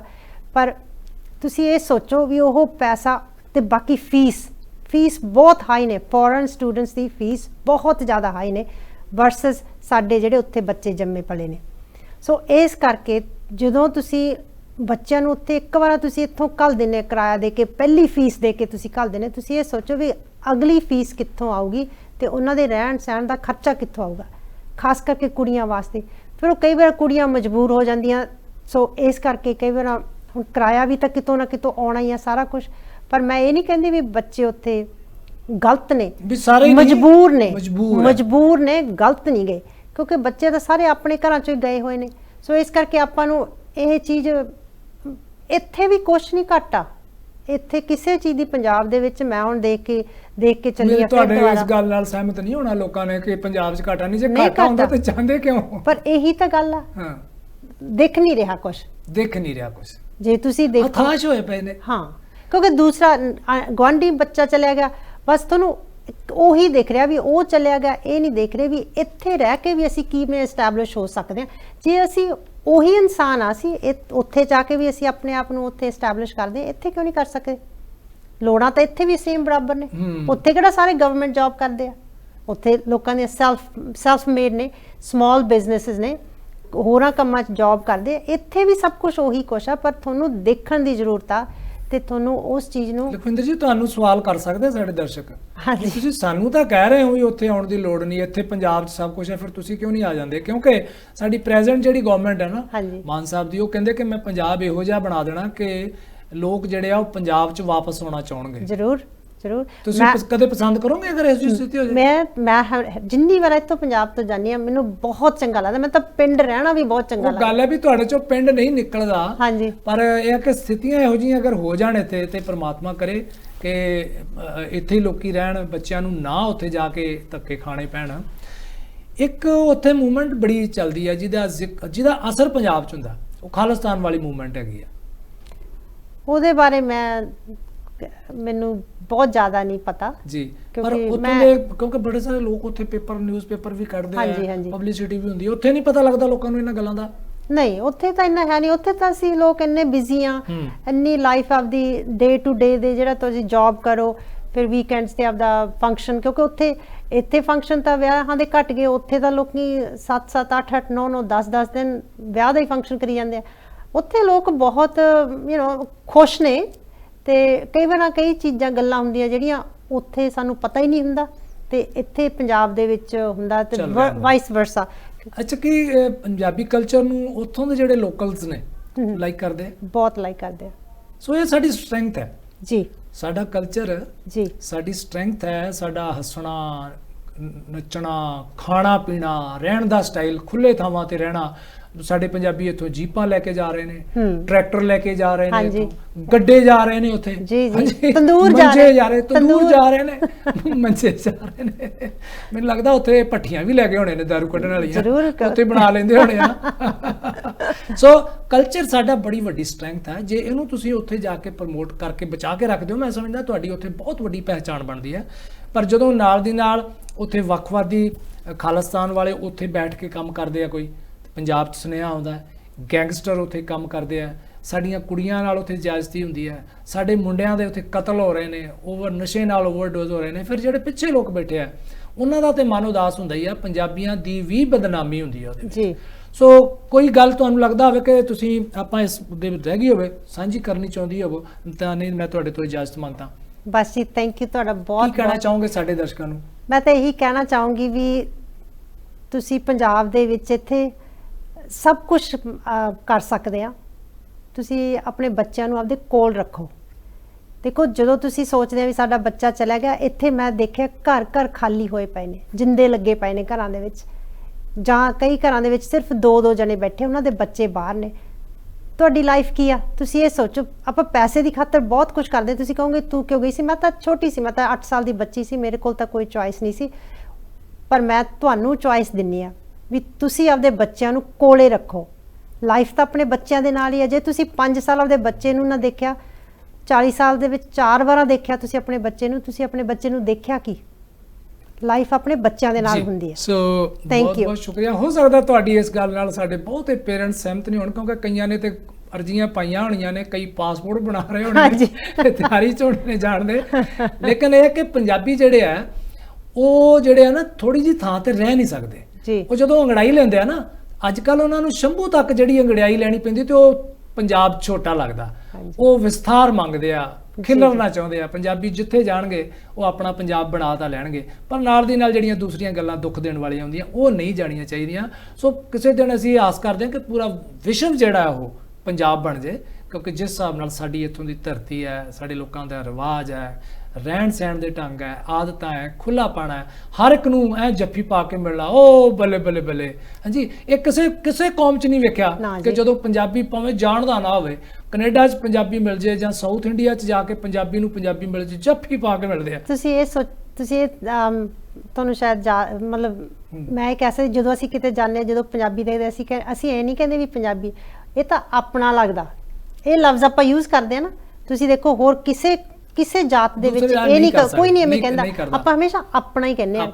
ਆਪਾਂ ਇਹੀ, ਸੋ ਇਹ ਆਪਣੀ ਬਹੁਤ ਵੱਡੀ ਗੱਲ ਆ।